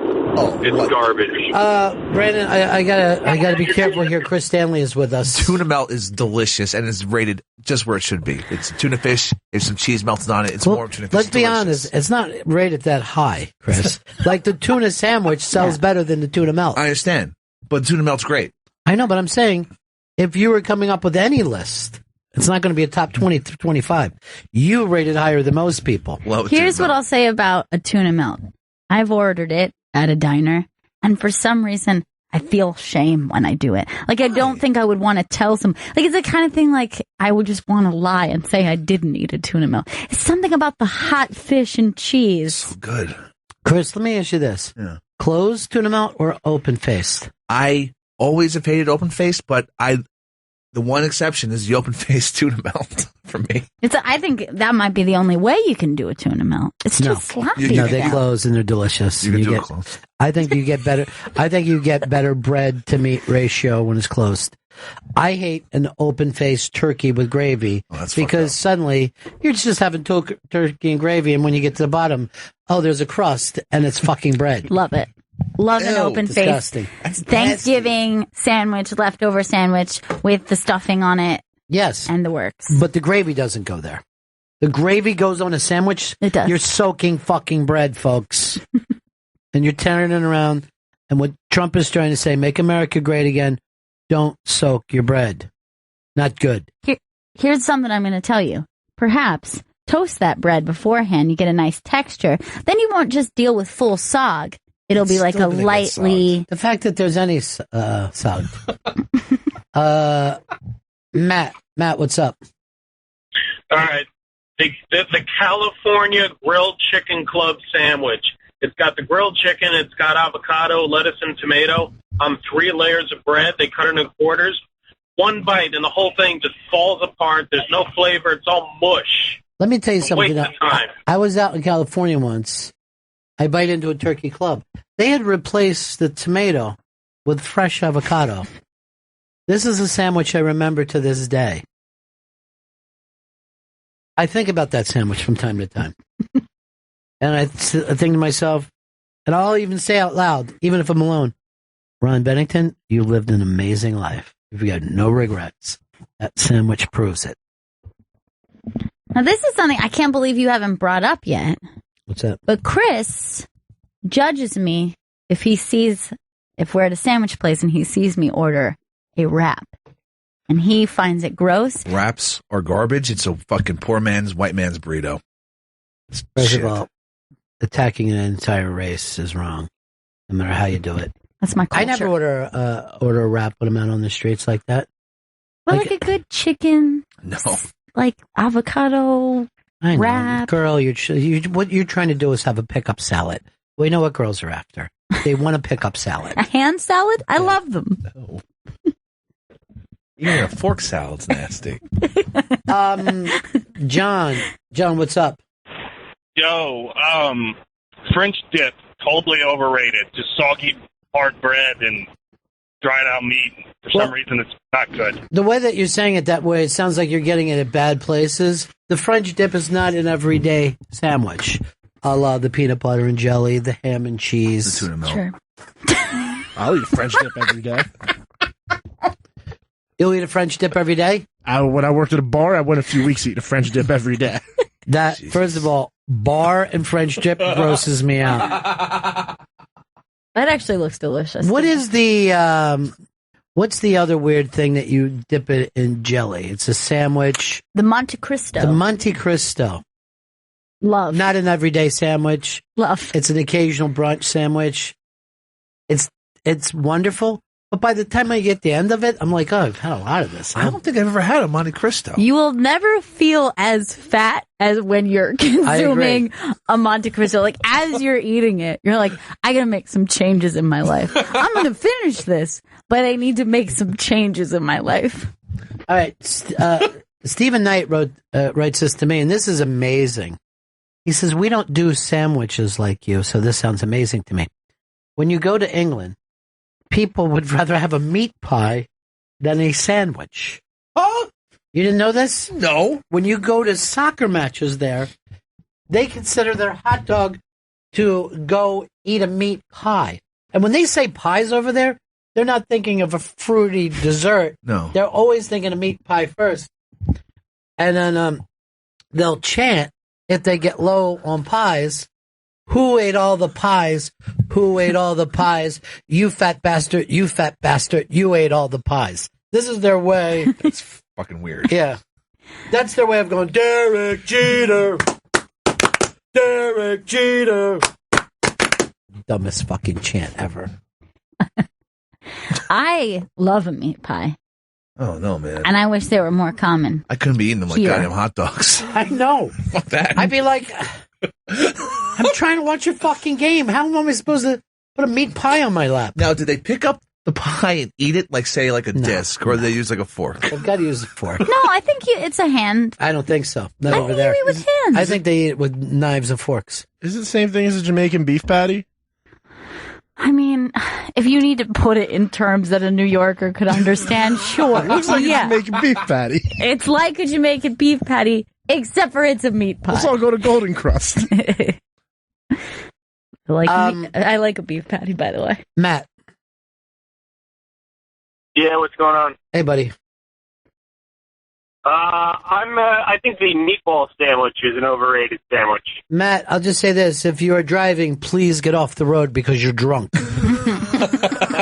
Who would over...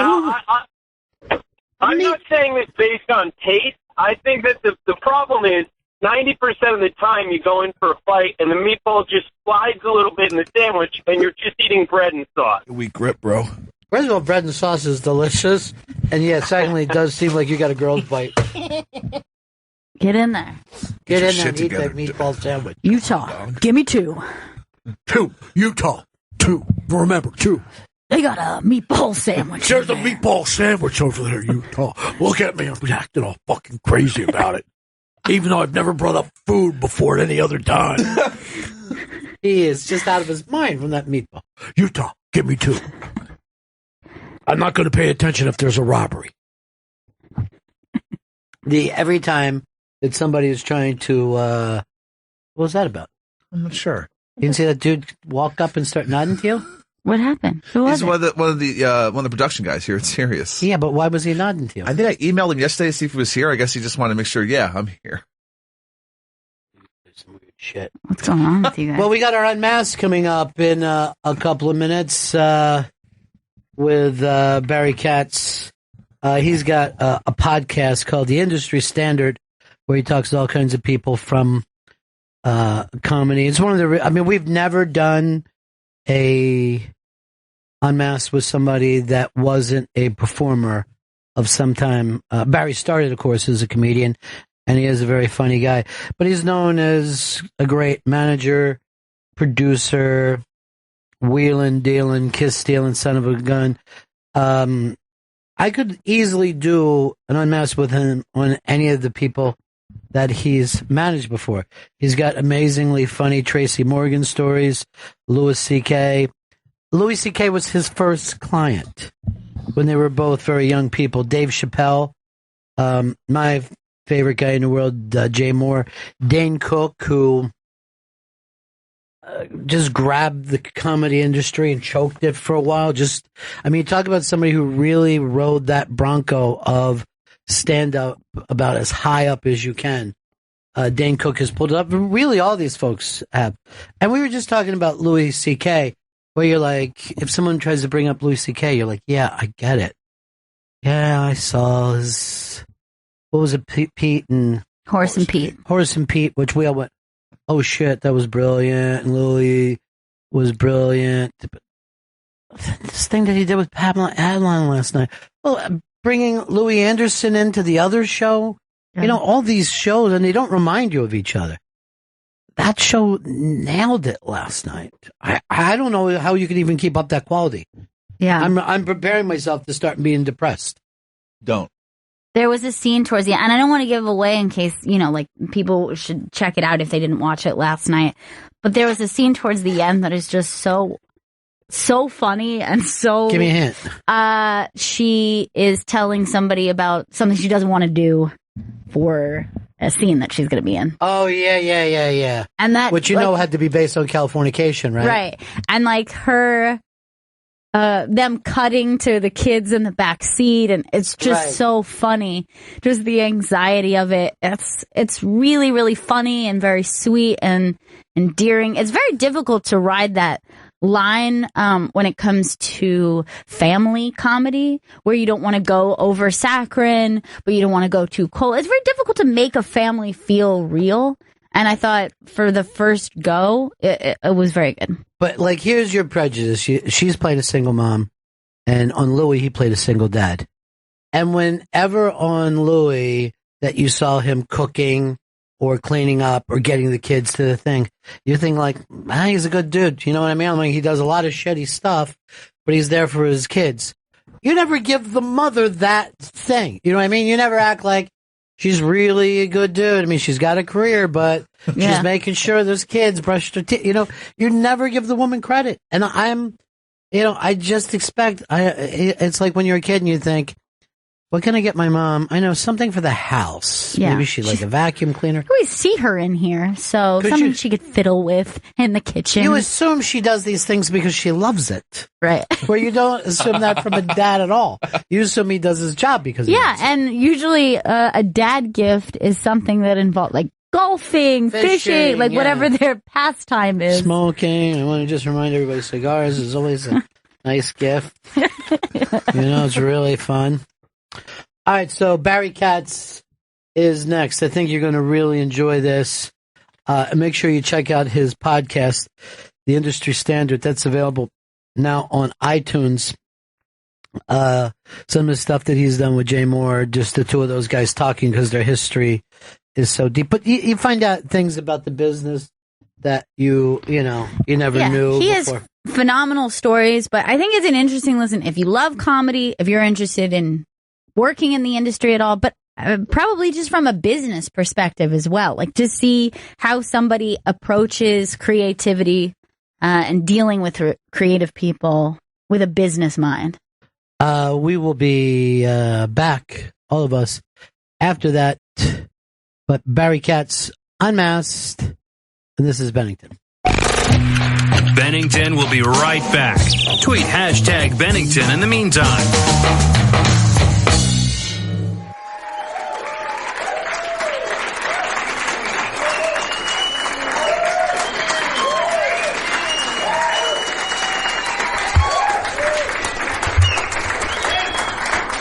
Wow. Yeah.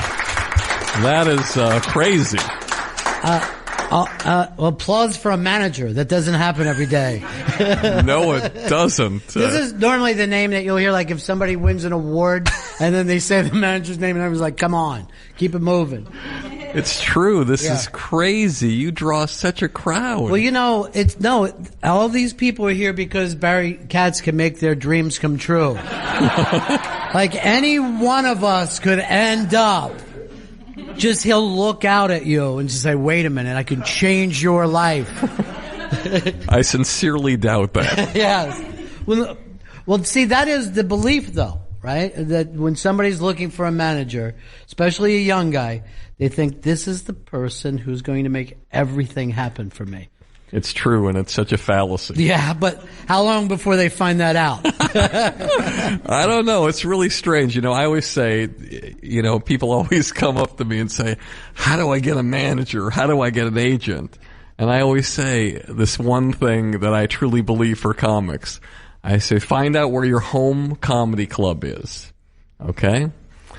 And then when you go up 10 times in a row, and you crush 10 times in a row where every person in the audience that you polled that night would say you're the best.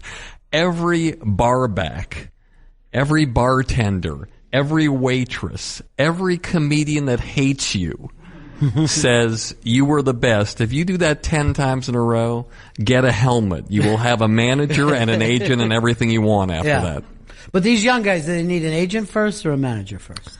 Honestly, I really feel they don't need anything first. They just need to work on what they're doing. Mm-hmm. And I remember one time, this was a really wonderful moment for me. I was doing this seminar at my club, this old club I had called the Boston Comedy Club in Greenwich Village, which now Judd Apatow and Pete Holmes are recreating for an HBO show, which is really interesting. But Steve Harvey came in and did a seminar, and there were literally there were 150 African American comedians in this room. And I'll never forget what he said. He just walked up and he said, am I allowed to swear on the show? He's like, all you motherfuckers are here. You're trying to figure out how to get your 7 minutes together so you can go to Montreal and you can get yourself a development deal. Fuck that. When I was starting, I only wanted to hear one thing. I didn't care about a manager. I didn't care about an agent. All I cared about every single night was hearing just one thing. And I knew if I heard that one thing every night, I'd be in great shape and people would find me. And that is, ladies and gentlemen, please welcome Steve Harvey. And that's what he did. He just worked hard and people found him, and people will chase you like your ass is on fire if you're great. It's the way it is. Musicians, I feel so sorry for musical artists and bands because it's like there's thousands of them and there's great, great people. You watch these reality shows and these competitions and every year you're saying to yourself, where did these people come from? She's 12 and she got the golden buzzer? What's going on here? And in comedy, it's not like that. The content is king in comedy. And I know it sounds like an expression that's been used a lot, but if you're a comedian and you are in a bathroom in Taiwan performing and you have material like Chris Rock, people will fucking find you and they will chase you down and you will have your development deal. And that's the way it works. Think about all the comedians you know. Honestly, if you really thought about it, how many can you look at the content and you can read it or feel it and it's like, holy shit, this is extraordinary. How many Jim Jeffries are there out there? How many Bill Burrs? I mean, it's like there's very few. So when you're starting as a comic or any artist or in any business, you just have to figure out how to be in that way where you can just create those moments that just completely blow people the fuck away. And if you do that, you don't have to worry about managers and agents. And I'm saying that I'm a manager. And let me tell you, I'm almost embarrassed to say that I have a lot of confidence in myself as a manager. I look at myself as a dream maker. Somebody comes to me, it's very simple as a manager. You come to me, you give me your bucket list. I want to do this. I want an hour special. I want to be on a sitcom. I want to do films, whatever. I have my laundry list. My only job with your talent is to check off the things on the list. And then when I check all those off, we move to the next list. You know, I know my place. I know what I do. I know I can do it. And I've always been able to identify it and do it. But humbly speaking, if you have extraordinary talent, you're going to find that person. And then together with their talent and a manager's talent, you're going to go far. I just wonder how many road comics are listening to this right now screaming, bullshit, I'm fucking great. You know, like, don't most people think that they're really good and they're just haven't been found yet? I think the thing about, if you mention road comics, it's for those of you who probably don't know what a road comic is, that has a bad connotation as a road comic, because right now, one of the things about all the people that are so great and doing so well, and you look at the people, they are working the road like never before. Mm-hmm. They're out there doing you know, like I mentioned Bill Burr. Bill Burr did 19 shows in a row at the Wilbur Theater in Boston. That's more than any road comic would do. But the road comic has a bad connotation, because the road comic is the guy who worked comedy club after comedy club and kept working 50 weeks a year and never did any television, hardly did anything. He was just out there, sometimes doing cruise ships, and that's what he's alluding to. But the fact is that if you're doing the right thing, you're going to be found. And road comics could be mad at me for that.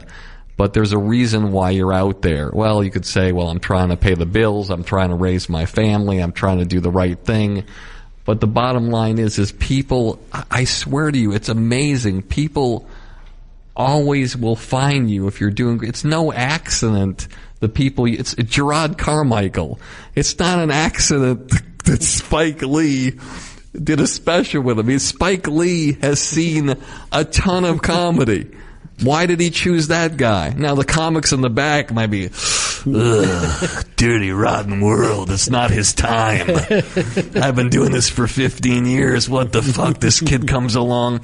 But Gerard Carmichael, you'd be at the Improv, and there'd be a whole line of people on, and they'd go on. And this is how you know you're around greatness as a comic.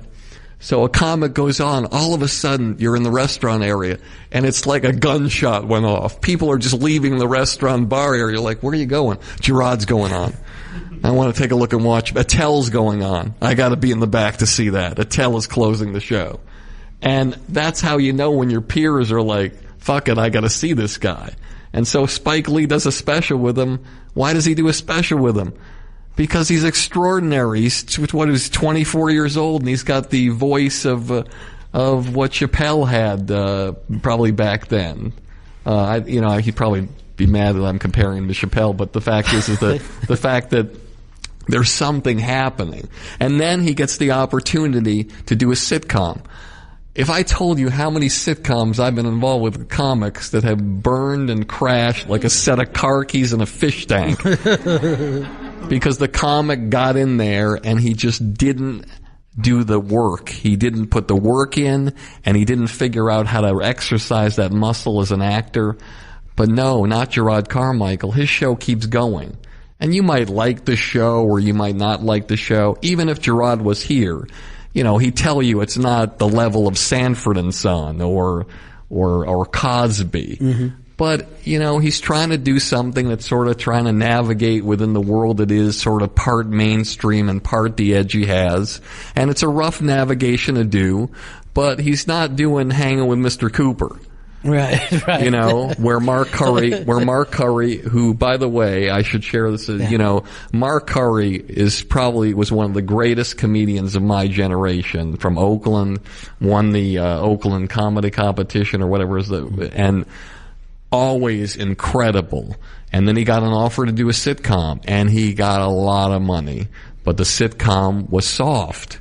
But it's like, do I take the millions of dollars and do this as my big break, or do I keep doing what I'm doing and wait? He elected to do it. It went to syndication, which is great, but it was a show that didn't indicate his voice, and it's taken him years for his audiences to figure out that that's not him. But if you go to see Mark Curry today, you will be blown away. He's brilliant, and he may not get another shot. But the fact is that at least on stage now, you know what he's all about, and it's incredible. Well, that could be true. Like, there was that talk that like the Seinfeld show was almost canceled a couple times in the first couple of years. So you think to yourself, where would Seinfeld be if that show got canceled? Because he probably never would have done another show. Yeah, I mean, fate is always the most amazing thing. I look out at the people in your crowd here, and there's a lot of couples here. There's a lot of people who are in love, and you see them and you wonder, how did they meet? What happened? Where it was? And if they think back, where anybody you met who's significant in your life, it's always this random occurrence that happens, and it changes your life forever. I just interviewed Howie Mandel, and he said his friends brought him to a comedy club. He owned 2 carpet stores. He was selling carpet. His friends brought him to the comedy club, and it just something went off in his head. This is cool. His friend said, you should go up. And he went up, and he basically had nothing planned. And so that's where it came from. What? What? And that's where that character came from. And then... But this is the other thing about fate. Howie. I think if he would have stayed in the carpet business, he'd still be successful. You know what I mean? Like, this is a dude, like, he's got the big house, he's got TV shows, and he still does like 200 nights a year on the road. There's a drive factor. He never says no. His firm belief, which mine is too, is like, you have to turn no's into yeses. He always wants to say yes. And I'm glad he said yes. But no, it's just everybody has that fateful thing. And in regards to what you're saying, it's like Seinfeld, it went. Rick Ludwin, who was a late night, I don't know if you know the story, but Rick was a late night guy, executive at NBC. He had a little bit of money to do something, and he did a pilot, The Seinfeld Chronicles. I don't think there's ever been a pilot or anything that came from late night. Yeah. And it was one of the most successful things ever. So I think when you get crushed, like let's say, here's a story that you may or may not know. I hope I can share this. It's too late. Go ahead and share it.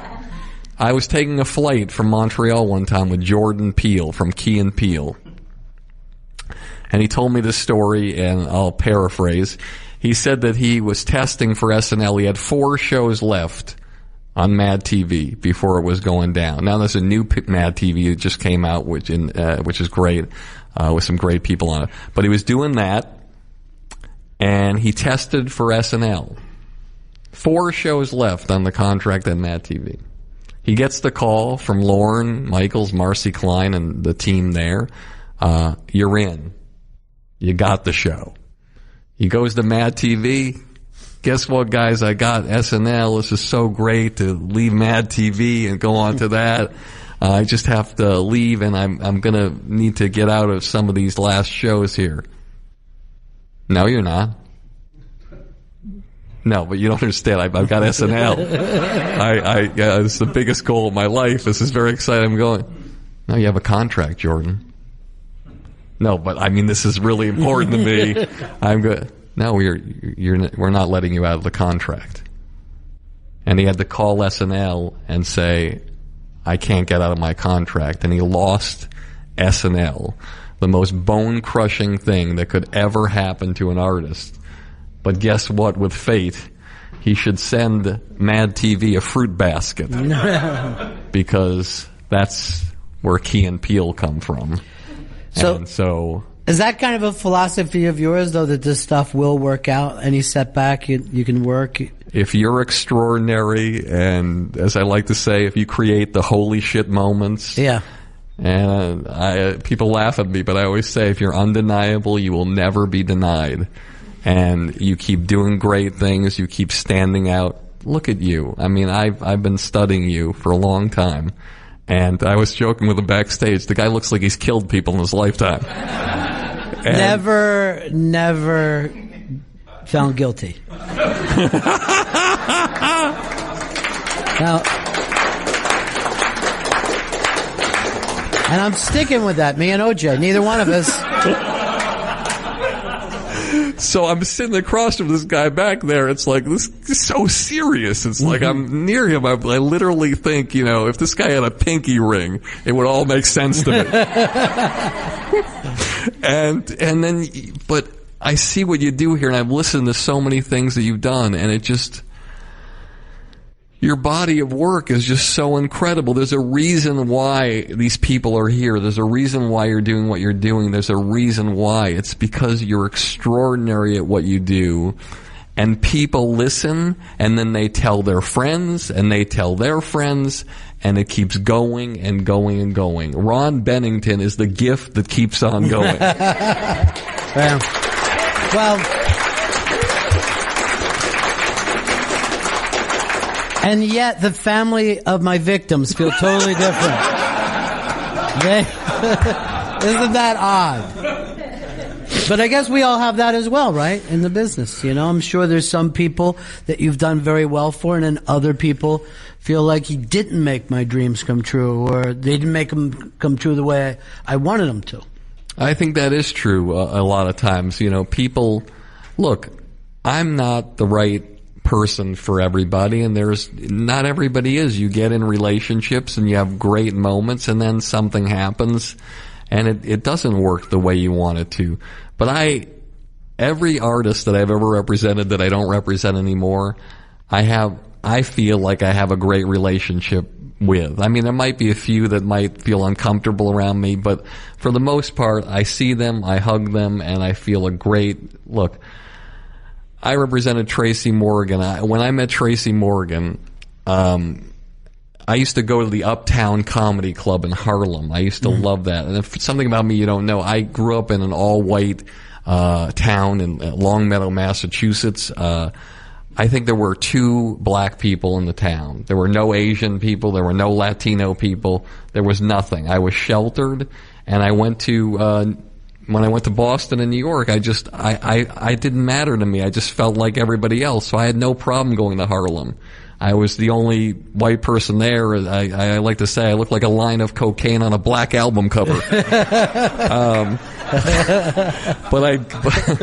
But I would go there and I would see the comedy and I would see Tracy Morgan. He was amazing, but he was with a manager that he was under contract with that he was, I think he was nervous about being with because he was it was a tough area there.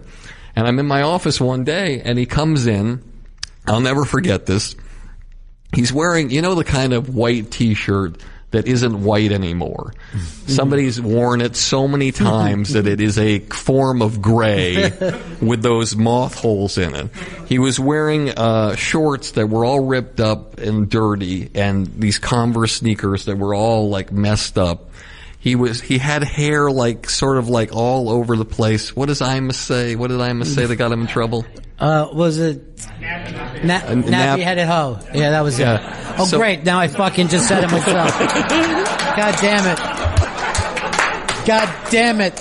We're going to be famous today. And he was wearing one of those beanies on his head that's multicolored with the pole up and a propeller on top. And he comes into my office and he says, "Yo, B, I'm struggling, man. I've seen Jay Moore's, and he always put an S on the other. And I know what's happening with you and Jay Moore's, and I want that kind of stuff. And I'm living in the projects, man. And I can't do an imitation of him, but I'm living in the projects. I have 4 kids, my girl.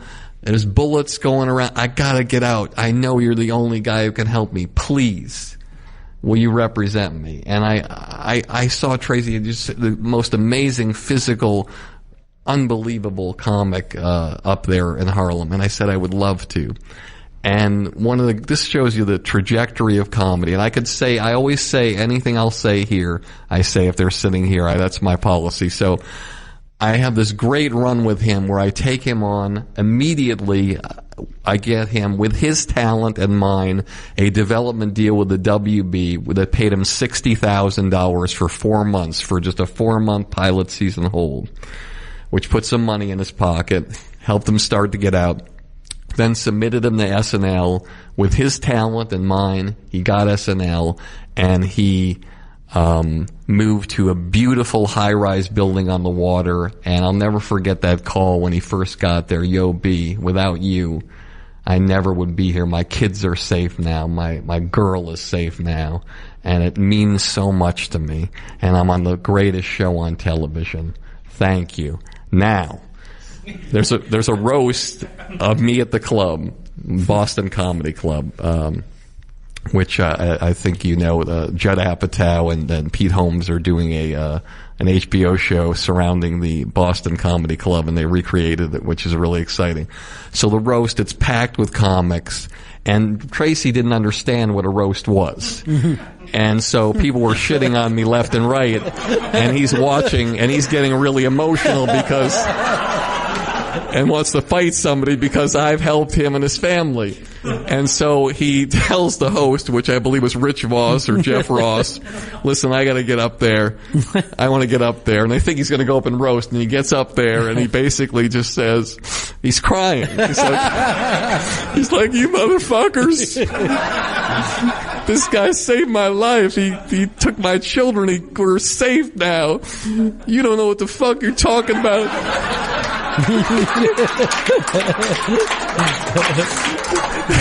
And then right before he leaves, he says, get yourself a white Jewish managers, motherfucker. And he just runs out of the place and hugs me. I love you, B, and just walks out. 4 days later, I get the call. Yo, B, it's not working out, man. I'm really sorry, man, but, I feel like we're going the wrong direction, and I gotta make some changes. And he fired me 4 days later. And I did something that I've never done before, and I regret, because I don't think it was the right course of action. I went and found the VHS tape of the roast, and I edited his section of the roast, and I Federal Expressed it to him.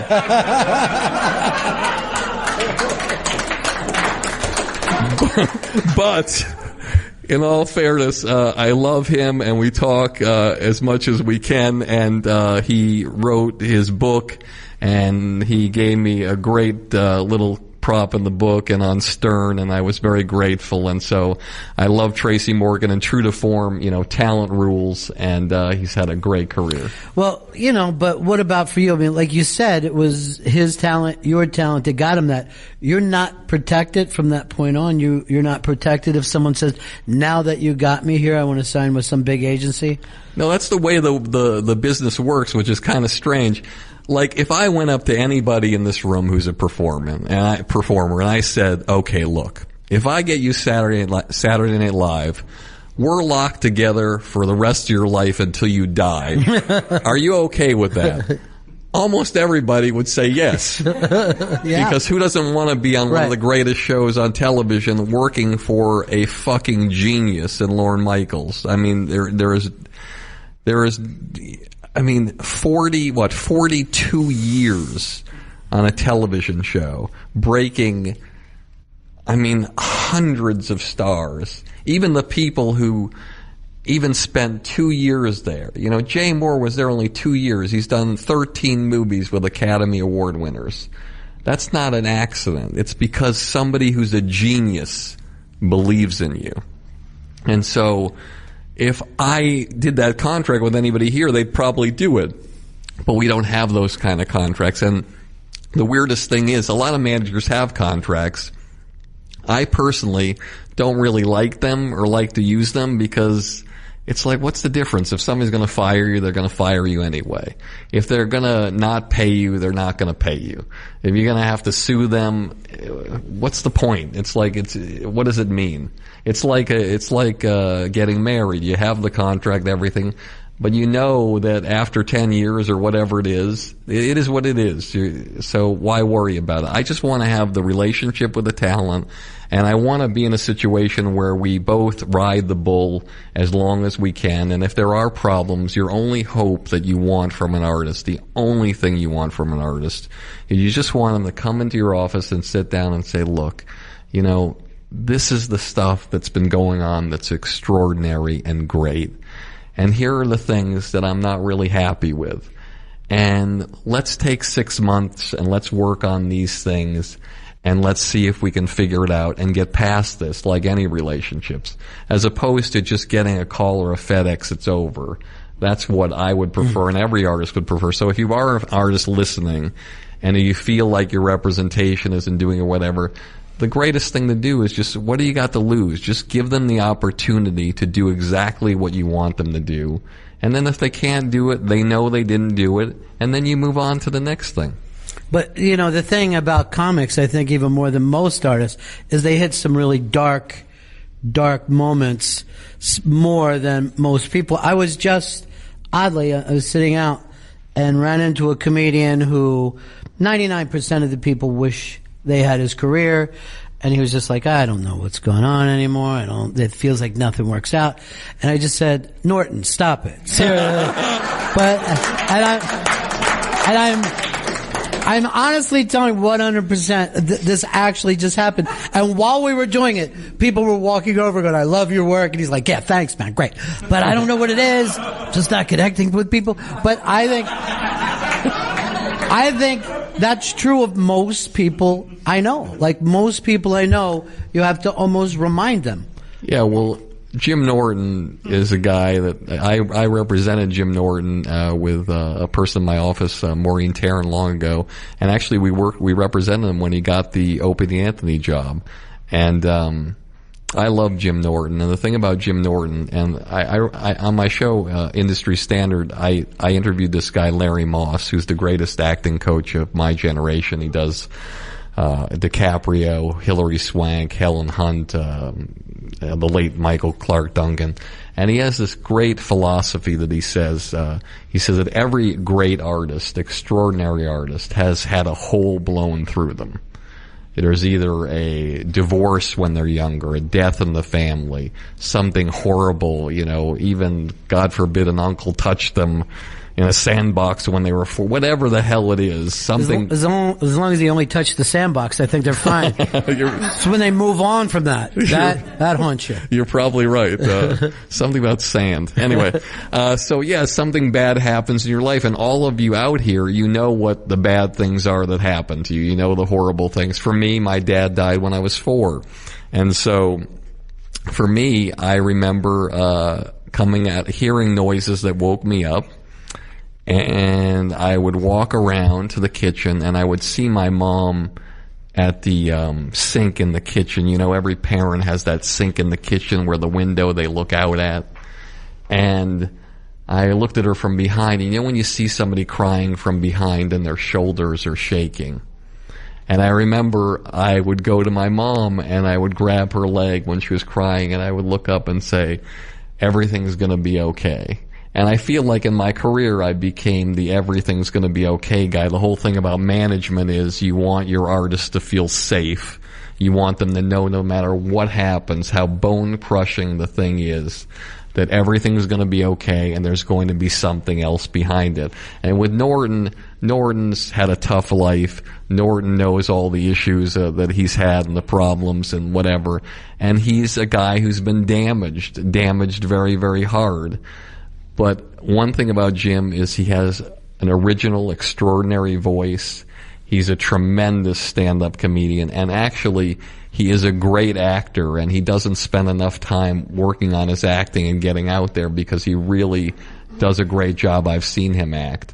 And that's one of the things that I would love to talk about with you that's really fascinating, is the different muscles for these artists that they have. They don't realize that.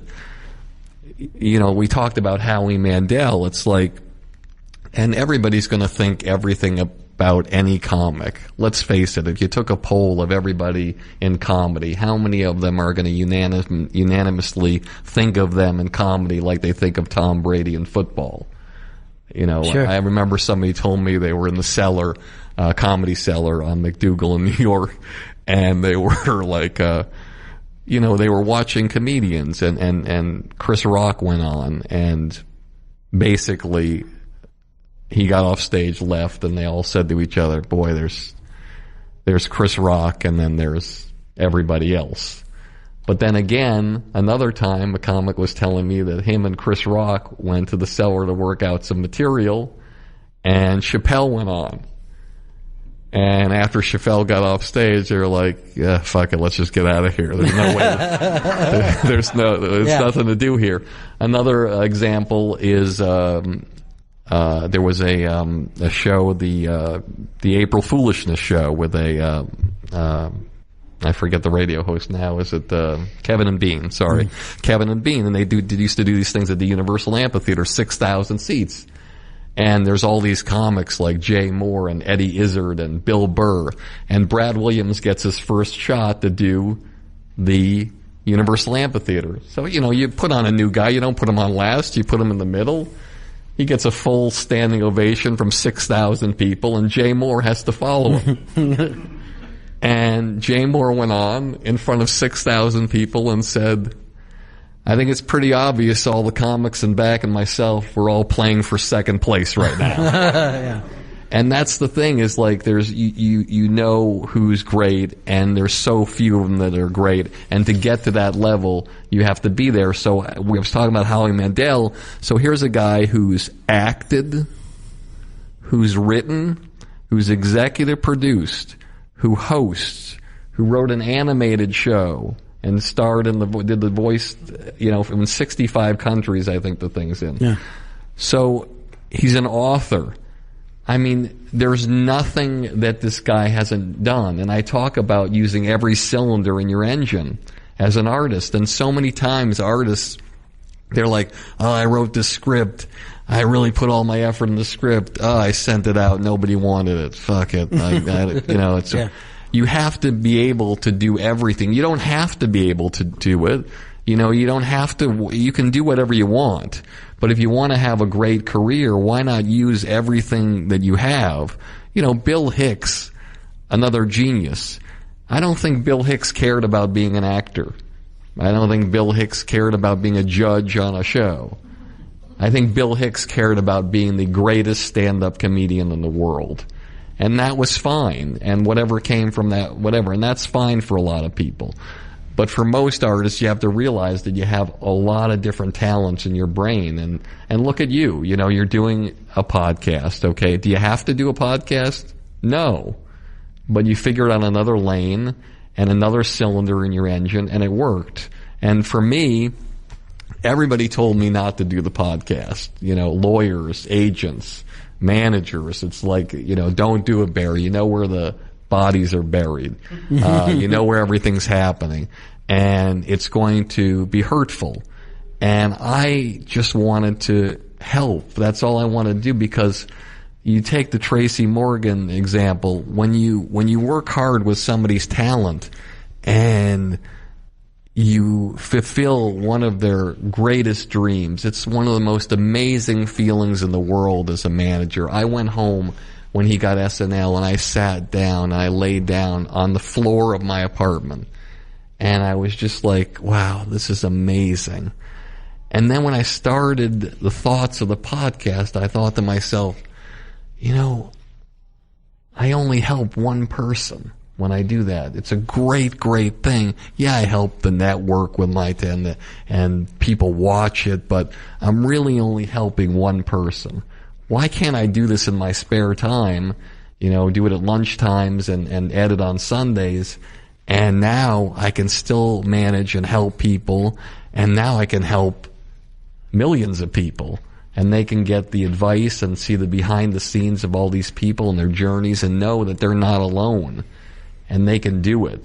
And they can make it happen with so much great advice. Well, yeah, I think your point of view never gets talked about, too. Like, people, it's still a mystery of what you do. It's a mystery to me. Yeah, every day. Well, I mean, you had to figure it out as you went along, right? You didn't go to manager school. There's no management college. Yeah. No. It's like you really have to figure out as you go, and you don't really know the right things and the wrong things. A lot of it's trial and error.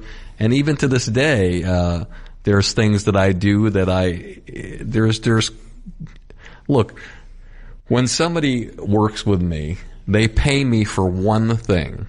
They want me to represent them for one reason, and they pay me for one thing, my advice. That's it. It's whatever I think should be the right thing to do there. And that's all I can give them. That's all I have. And hopefully I give them the right advice and it works for them. And I know in my mind, it comes across the wrong way. I don't mean it to. I know I could change somebody's life. I know I could take anyone who isn't even a comic. I could take somebody from the street.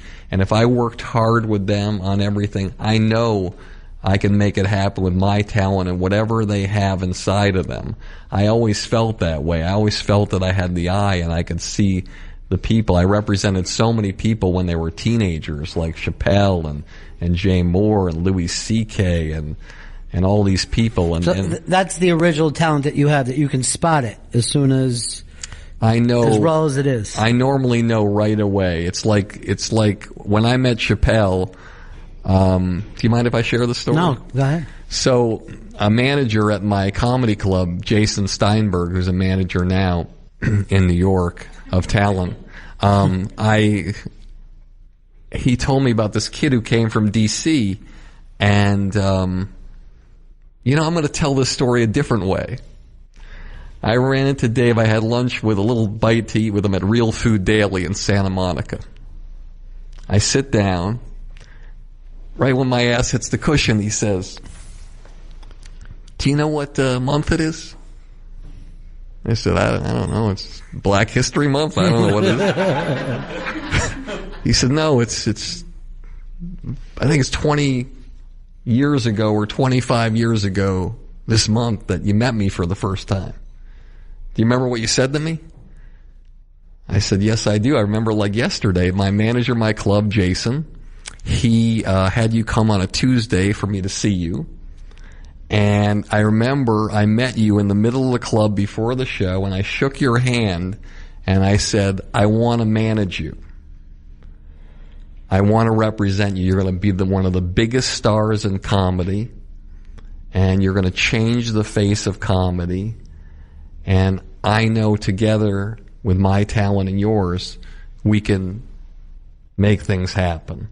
And you said to me, Dave, well, what are you talking about? You don't even know me. I mean, you haven't even seen me. You haven't watched a video of me. You don't even know me personally. How could you say that? And I said, because there's something about me that when I shake your hand, it's like the movie The Dead Zone with Christopher Walken. I can see the future. And you know when you're in a restaurant and there's silverware and plates on a table, and somebody like slaps the table like that, and the dishes and the silverware up, and people turn around like, what's happening? And then he got like kind of like a little adamant, like the adamant Dave. He's like, that's right, Barry. And it haunts me.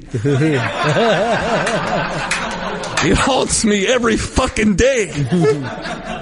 And I sit back, I'm like, Dave, I just sat down. I just sat down. I just thought we'd just have a little conversation. Then he went into solemn Dave. He's like, I'm sorry, man. It's just everything. Every time I think about that, I just say the same thing to myself over and over again. How the fuck did he know? What was it though? What was that thing, that he was holding that other people weren't? He had an aura about him that I loved. I just loved the presence that he had. He had this calmness about him. And I don't know what it was. I just felt he was 18, and I just felt I don't have to even see this guy perform. And I told him that. That's insane. I just feel this thing inside me, and I've always had this kind of sixth sense or psychic thing, and I don't know what it is. You can't quantify it. People would think I'm crazy, but I've always had it. Well, did you look at him and think this guy is going to walk away from more money than anyone has ever done in history? I mean, that was to America as if, a couple years into his career, 2 years into his career, Tom Brady said, that's it. I'm done. Well, I'll tell you the second part of the lunch that I had with him. Wow. So I I say, Dave, I have something I have to share with you that I haven't told you, and I feel bad that I haven't told you. He said, what is it, man? I said, about 5 years ago, I got a call from the president of Comedy Central, Doug Herzog, who was the first guest I ever had on my podcast. He said, really? What do you have to say? He said, listen, Barry, can you get Dave down to my office to a meeting? He doesn't really have a manager. He doesn't have any agents anymore that I can call, and I know you know him better than anybody else. I know you have a great relationship with him, even though you're not working with him. Can you get him to my office? And I said, yeah, of course. I'm sure I can get him to your office. And he said, that's great, Barry, because I got my feet on my desk right now, and I'm leaning back, and I'm looking at the paperweight at the back of my desk. And underneath the paperweight, I have a check for Dave Chappelle for $27 million. I said, I can't get him to your office. And Doug Herzog started yelling at me. The guy's never raised his voice to me. He's like, what the fuck are you talking about? You have to be able to get him here. I have a check for $27 million. And he essentially hung up on me. So I tell Dave the story, and I finish the story off with $27 million. And Dave, in his timing and everything, he just leans over to me, and he looks at me in the eyes, and he says, that sounds a little light.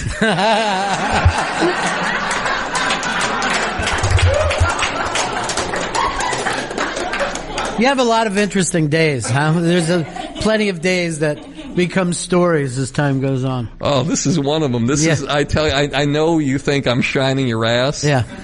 But I'm not. This is honestly, this is a day that I'm getting emotional. This is a day I'm going to remember for a long, long time. Go ahead, so cry grateful. a little bit. This is weird. I know you like to see people cry. Yeah. I don't know where that reputation comes from. And it really kind of You're like the pisses Roy me off. Firestein. Was it Roy Firestein? No, I'm nothing like that. People come out of there with no... although when you bring up your dad dying, I'm like, here he goes. This is good for business. It's like Jerry Maguire. I'm not going to do it, man. Cuba Gooding Jr. in the chair. But I'm going to... you brought up Jay Moore. You know how talented I think he is.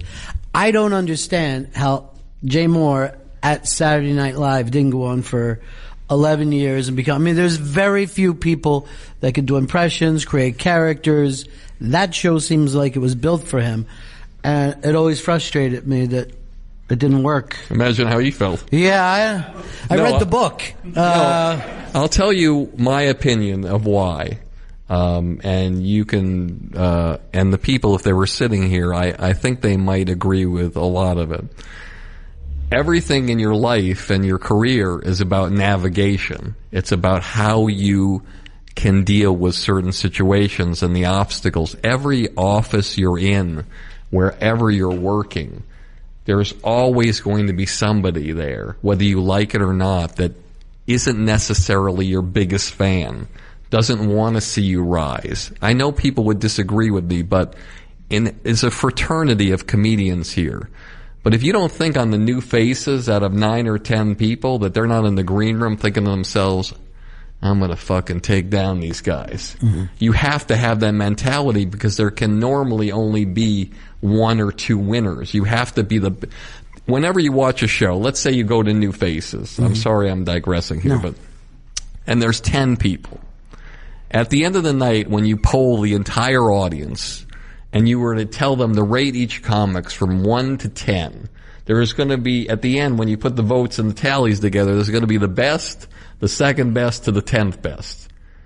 No one in that green room is going there to be the 8th best comic. You're going there to be the best.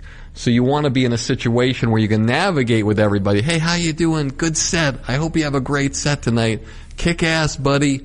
Do a great job. But in your mind, you're like, take that, motherfuckers, when you get off stage. And that's what you want to do, and you want to make it happen. So it's all about the navigation. So at SNL, you get there's like 50 different entities that you have. You have writers, you have producers, you have talent, Everybody has an agenda, and you have to know how to navigate. So when you get the show when you're 21 years old, a lot of people don't have the tools in their emotional toolbox to be able to figure out how to deal with Lorne, who's a very strong presence, and how to deal with the writers who are writing things for the best. I'm not the best, who are writing things for the people who get on the most. If you're a writer, the way you rise at Saturday Night Live is getting shit on the air. How do you get shit on the air? You going to give it to Jay Moore, or are you going to give it to Adam Sandler? You want to get on the air. So the key is figuring out how to navigate, keep people in your sights, know that you're talented, but don't say things that piss people off. Don't make actions in your workplace that make people not want to work for you. And I think Jay Moore would admit he was very young and he didn't really have the skill set of how to navigate emotionally in that environment. Talent was there, but the emotional intelligence wasn't there. The intellect is there. He's a brilliant, genius guy, but the emotional intelligence wasn't there. Another great example of this is Dave Koechner. Dave Koechner was a little bit older. Dave Koechner had 6 original characters that he got on the air his first year. 6 original characters. I defy you to find anybody who got that many on. He was let go the next year, most likely because of the navigation. Tracy Morgan, if he were sitting here, would tell you, I didn't do 1% of what Dave Koechner did. But Tracy, in his affable way, knew how to navigate and was a little self-deprecating and made friends and eventually got to where he wanted to go. And that's what it's all about. It's all about that thing. So when you think about Jay and you look back at those days, do you think that you should have been doing a better job of helping him grow up a little bit, or that was just something that was going to happen because of his personality? When people are younger, as parents know, it's not an easy task sharing with people how they should be in terms of situations. He'd call me, I tell him how to handle things, but I'm not there 24 hours a day. Mm-hmm. And the other thing is, when you're in a workplace like Saturday Night Live that starts early in the morning and goes till early in the morning, people see the best side of you and they see the worst side of you. And it's hard to figure out how to give them what you need to give them and hide the other stuff away. And that's really, really difficult. There's certain people in SNL that were amazing that I saw that didn't care. They did what they did, and those are the people that thrived. Will Ferrell never walked on eggshells. Mm-hmm. Never did anything like that. He just did what he did. He was thoroughly confident in himself, and he knew that if he got fired tomorrow, he would still find a way to shine. He was amazing. Norm Macdonald, another guy who never walked on eggshells, but he wasn't as good a navigator as Will. And so that's why when you were watching SNL that year and there was the Christmas break and you came back and Colin Quinn was in the chair, you were like wondering what happens.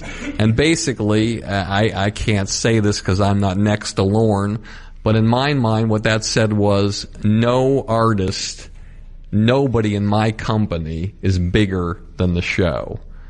And that's the way I believe it happened with Norm. Well, I think Lorne tried to adapt to that when he was young and said, you know, if we're going to be an organization, it's got to be the whole organization as the years went by. I think Belushi and those guys might have leaned on Lorne and got away with it in the early days, but I think he thinks, I'll just find another one now. You know, find another Belushi. Jim would be perfect. But there is there this drive that you're looking for? I know you had Dane Cook for many years. 17 years, yeah. We did all the albums together. We did all the arena tours. That was an amazing time, and all those films. And he was an amazing guy because he's not dead. Well, yet we still miss him.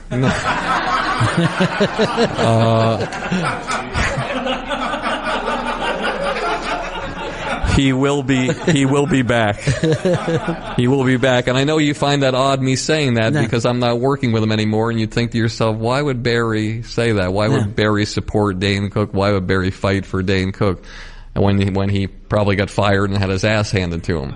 It's because I believe in talent, I believe in artists, and I know everything that Dane Cook went through. I know what his life was like early on. I know the things that people don't know. and what shapes people. And Dane Cook, just to go on the record, Dane Cook never did anything bad to me, always treated me with the utmost respect, the greatest relationship with him. And I was over his house less than a year ago. It was a wonderful time. And the thing about Dane that I want to share with you that will solidify the kind of drive that certain artists have. I remember he needed to get another apartment, and he had a little bit of money, and I found this great apartment at the La Fontaine, which actually is on Fountain and Crescent Heights in L.A., and Belushi lived there, and Steve Martin lived there, and Bette Midler, and he lived in one of this apartment that I found was one of those that had like 20-foot ceilings, but it was reasonable, and got him in there. And I remember the first time I came over after it was furnished, he said, "Hey, Barry, I just got to go to the bathroom. I'll be right back." And I was standing next to his office, and I did this thing probably I shouldn't have done, but I sort of backed into his office and looked around, like people do. It wasn't like a medicine cabinet or anything like that. And I noticed there were all these yellow Post-it notes all over the office, everywhere. I sort of backed in, and I sort of, like people do, looked at the Post-it notes, and I just looked at them and went, "I'm going to do Letterman. I'm going to do my own HBO hour special. I'm going to act in sitcoms. I'm going to have my own movie deals." Just everything there that he knew he wanted to accomplish, he visualized and wrote it down. And it was great for me to see, although I never admitted that I saw it until much later, that I knew and it saw in my heart what I saw in his mind, what he wanted to accomplish and what he was going to accomplish, and made it easier for me as a manager because I knew, and because I knew it was embedded in his mind as an artist, he was going to do it. And Dane Cook, for those of you who don't know, he's the guy who changed the face of comedy with social media. I know because he told me, "Barry, I want to do this. I want to build a website first." And I'm telling you that I said to him, "Website? Why would you want to do a website? The only websites are companies and healthcare places and whatever." "No, I've got some money in the bank and I want to do this website and I want to put all that money towards it. It's the future, Barry." I said, "Okay, who do you want me to do it with?" "The U.S. Army. That has the best site. Get that guy." I called the guy, the toughest negotiation I ever had in my life. The guy would not budge. $25,000 to do a 8-page website, 8 different pages with animation and different things. And I told Dan I can't get him to budge. "I'm sorry." He said, "Listen, can you get me some road gigs out so I'm okay to eat and pay rent?" I said, yes. He put all of his money to make this website. That was the first thing he did. Second thing he did, he self-produced his own album. And on the album, he would have an editing suite in his office, and he would take little clips of his comedy, and at the end he would do the voiceover, DaneCook.com, and he would release them on Napster, and he put those out all over the place, and suddenly the website started taking off, and people started reaching out to him. And I remember seeing him about a month later, and I said, "How you doing?" He said, "It's tough." I said, "What's tough?" He said, "Answering every email." I said, "What do you mean you answer every email?" "Yes, I'm going to answer every single email I get. That's my philosophy." I said, "Great, well, MySpace is happening," and he told me his whole plan with MySpace, and how he was going to go on MySpace and change the face of things there. So by the time that we went to HBO with Chris Albrecht, and it was now at Stars, and we pitched the show Tourgasm, a limited series that was only going to be one season of him going across the country in the arenas, culminating with him doing Boston Garden. He had never done a hard ticket venue more than 500 seats, which was the Comedy Connection in Boston. And we went in to sell Chris Albrecht at HBO that he was going to sell out 2 shows at Boston Garden. That's 39,000 people. But he had the confidence of knowing he could do it because he had 2.5 million people on MySpace. And I saw this happen. I'm a guy who worked in smoky comedy clubs in Boston. I worked in a basement at a place called Play It Again Sam's doing reverb for a guy singing Bombaleo in a comedy tone. Okay? I know what it's like to gut it out. And 5 years later, this guy presses a button when the Ticketmaster link comes on with its special code, which was SUFI, which was his super finger, and he pressed the button, and it was like boop, boop, boop, boop, boop, boop, boop, boop, boop, boop. And he sold out Boston Garden first show in 2.5 days. No ad, no radio ads, no promotion. We had a promoter, Bill Blumenreich, but we didn't need any promotion. And then we rolled over to the second show, and he sold that out, I think, in 8 days. There was no general public that could buy a ticket. It was all his fans. They flew from all over the place. Nobody in the general public got to buy it. It was all his code. And so I remember bringing my mother there to Boston Garden and getting a seat for her. She was like 80 years old. And being there as he went on stage, knowing that I had been 5 years earlier or so, 10 years earlier, in a smoky basement comedy club in Allston, Massachusetts. And now, with his talent and his skill and his genius of social marketing, and my talent as a manager and putting deals together and creating opportunities, I was watching a man perform 2 shows at Boston Garden for the first time in history, and then a week later, 2 shows at Madison Square Garden, 42,000 people, first time in history. And, you know, anytime anybody says anything about Dane Cook, I just say, you know, look, you know, the guy did it. The guy broke the walls open for a lot of comedians, and hopefully he's going to create the kind of things that are going to make him feel excited and happy, and we're going to be hopefully seeing a lot of him. So. Well, Dana's also, like we said, one of those guys that you just have the feeling he would have been successful no matter what he chose to be successful. I would say the same thing about Kevin Hart, that he's just so driven and connects so well that success was going to come in.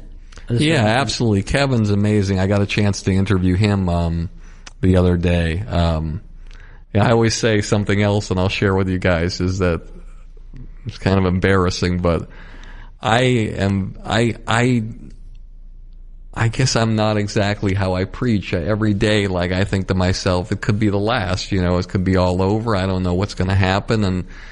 And I always say, if you don't ask, you don't get. But I never asked Howie Mandel to do the podcast. I never asked Kevin Hart to do the podcast. And I came here to Montreal and I thought, why don't I ask him? What the hell? All I can do is say no. And within 5 minutes to a half hour, they said that we're in. And it was like, I'm such an idiot. You know, all I had to do was ask, and I get that, but I thought to myself, these guys turn down everybody. Kevin doesn't do a lot of things. He's got so many things going on. But he spent 2 hours with me, and it was inspirational. And one thing I did get from him, again, the navigation. You have to figure out a way to be nice to everybody. You have to figure out a way, you know how they tell you, be nice to everybody on the way up because you're going to see them on the way down. And I think sometimes certain artists that we talk about, they just don't know how to treat people like they would want to be treated. And that's all it is. It's the simplest thing that you learn from when you're a kid in nursery school. Do unto others as they would do to you. Make people feel special. Make them feel important. Make them feel loved. Make them feel respected. And they will respect you. And a lot of comedians that have problems and trouble in their careers and their lives, you can directly relate it to their relationship with their peers. And that's what happens. Well, this is fascinating for me to have the chance to sit down and talk with you. And I've never, really talked to somebody who could look at somebody and kind of know who they were, and that's the reason why I'm going to have you killed. So, ladies and gentlemen, Barry Katz. Barry Katz. Thank you so much. Thank you, Ron. Amazing. Thank you, everybody. I appreciate it. Barry Katz in Montreal. Wasn't that fun, guys? That was a blast. I forgot to tell you, he wants to manage Chris Stanley's career. Really? So exciting for me. As a way of running him out of the business completely. Oh. Last part. He said this. So it'll be a success then. In a way, it would be like killing the last unicorn. That rare beast. He goes, I definitely could get him queen of the prom. And I'm like, are you going for the pig's blood thing? And he goes, yeah. Oh, Jesus. Do you think Vito has, I mean, obviously we know Chris doesn't, but do you think Vito has actual career opportunities? Could you see him doing something big? What's the biggest thing you could see Vito doing? Like physically big or? No, I mean with his career. Because I was thinking he could get very famous in a murder-suicide, but that's fleeting. What end of the murder-suicide do you think he is? Both. Okay. He'll do the murder and the suicide. He'll be both. Dude or a woman? That's his mom. Oh, God. Oh, no. You know how bad they fight? Yeah. No. Chris, what's the farthest that you can go in this business? Because I think it was you 5 years ago. You think? Yeah. I think that's when you peaked. No one noticed. I need a time machine. I don't know where I could see Chris. Like Vito, I could see being very close to someone of success and just being like a personal assistant. Like Elvis's friend? Yeah, like best buddies. Like he's kind of like head of entourage. Like he's the head of the crew. I think he's more like Turtle. I'm the Turtle. Like, dude, this is great. You're very turtly, actually. I'll wear polos with matching Mets hats.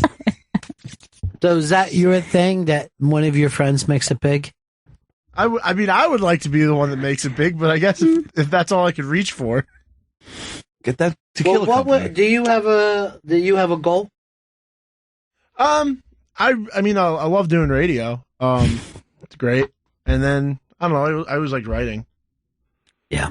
Let's go for that entourage thing. Just be It's probably going to be better. Do you have a goal, Chris? I'm bad with goals and dreams. Let's take it one day at a time. Everything but drinking. The one thing that you should be doing one day at a time.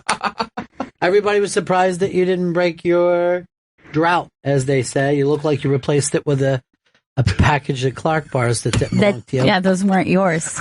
They were so good, you know? Add theft Look, to the addiction. Here's what I want you to do, because I know you ate all the chips yesterday, too. Oh, yeah. Enjoy.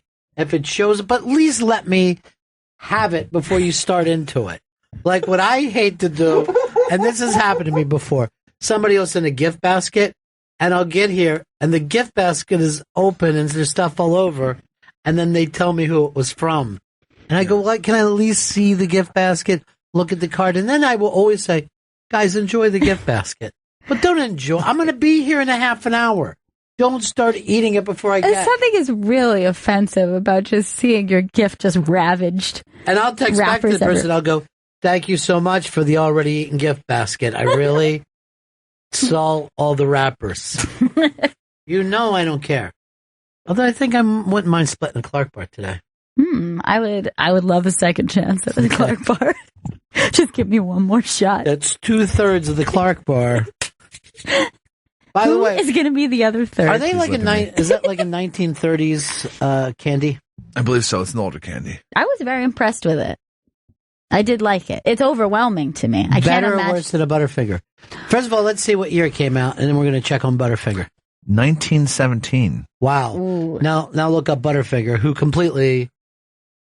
I mean, they're so close. Yeah. 1923. The Butterfinger seems like a 60s. I was going to guess 50s or 60s. Because the wrapping and all, the imaging, the branding is newer. Also, the neon color of the contents makes me think the artificial age, which is like the 50s and 60s, where they were just adding dye to things. But it also looks like a comic book from that age. Like they would be Silver Era, Spider-Man, and the Clark bar just looks like Superman would be eating a Clark bar. Trump was on Russian TV last night. What does he hope to gain from that? He loves Putin. That makes it sound like he likes to fart. I know.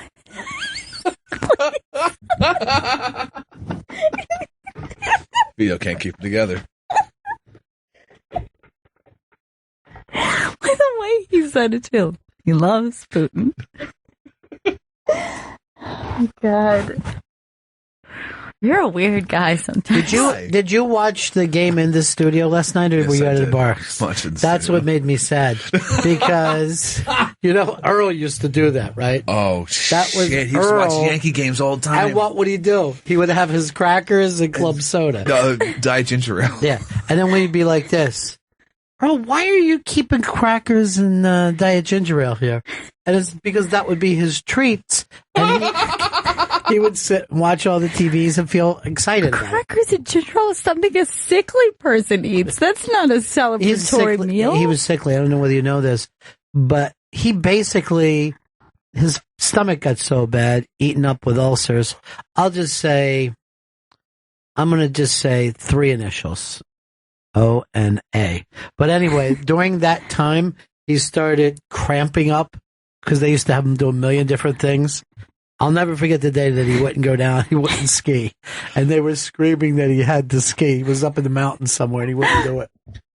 It was some of the funniest radio ever. I can't believe that those guys don't even hang out. They're not friends because you don't, they're the ones that introduced me to Earl.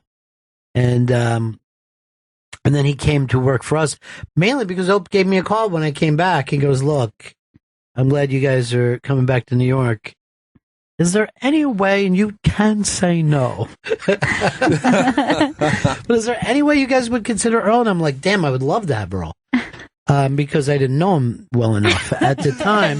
Because he's the most pleasant person in the world. Yeah, he really is. When you're not depending on him. But Earl... so he was basically only eating white foods for like years. He would have mashed potatoes. Yeah.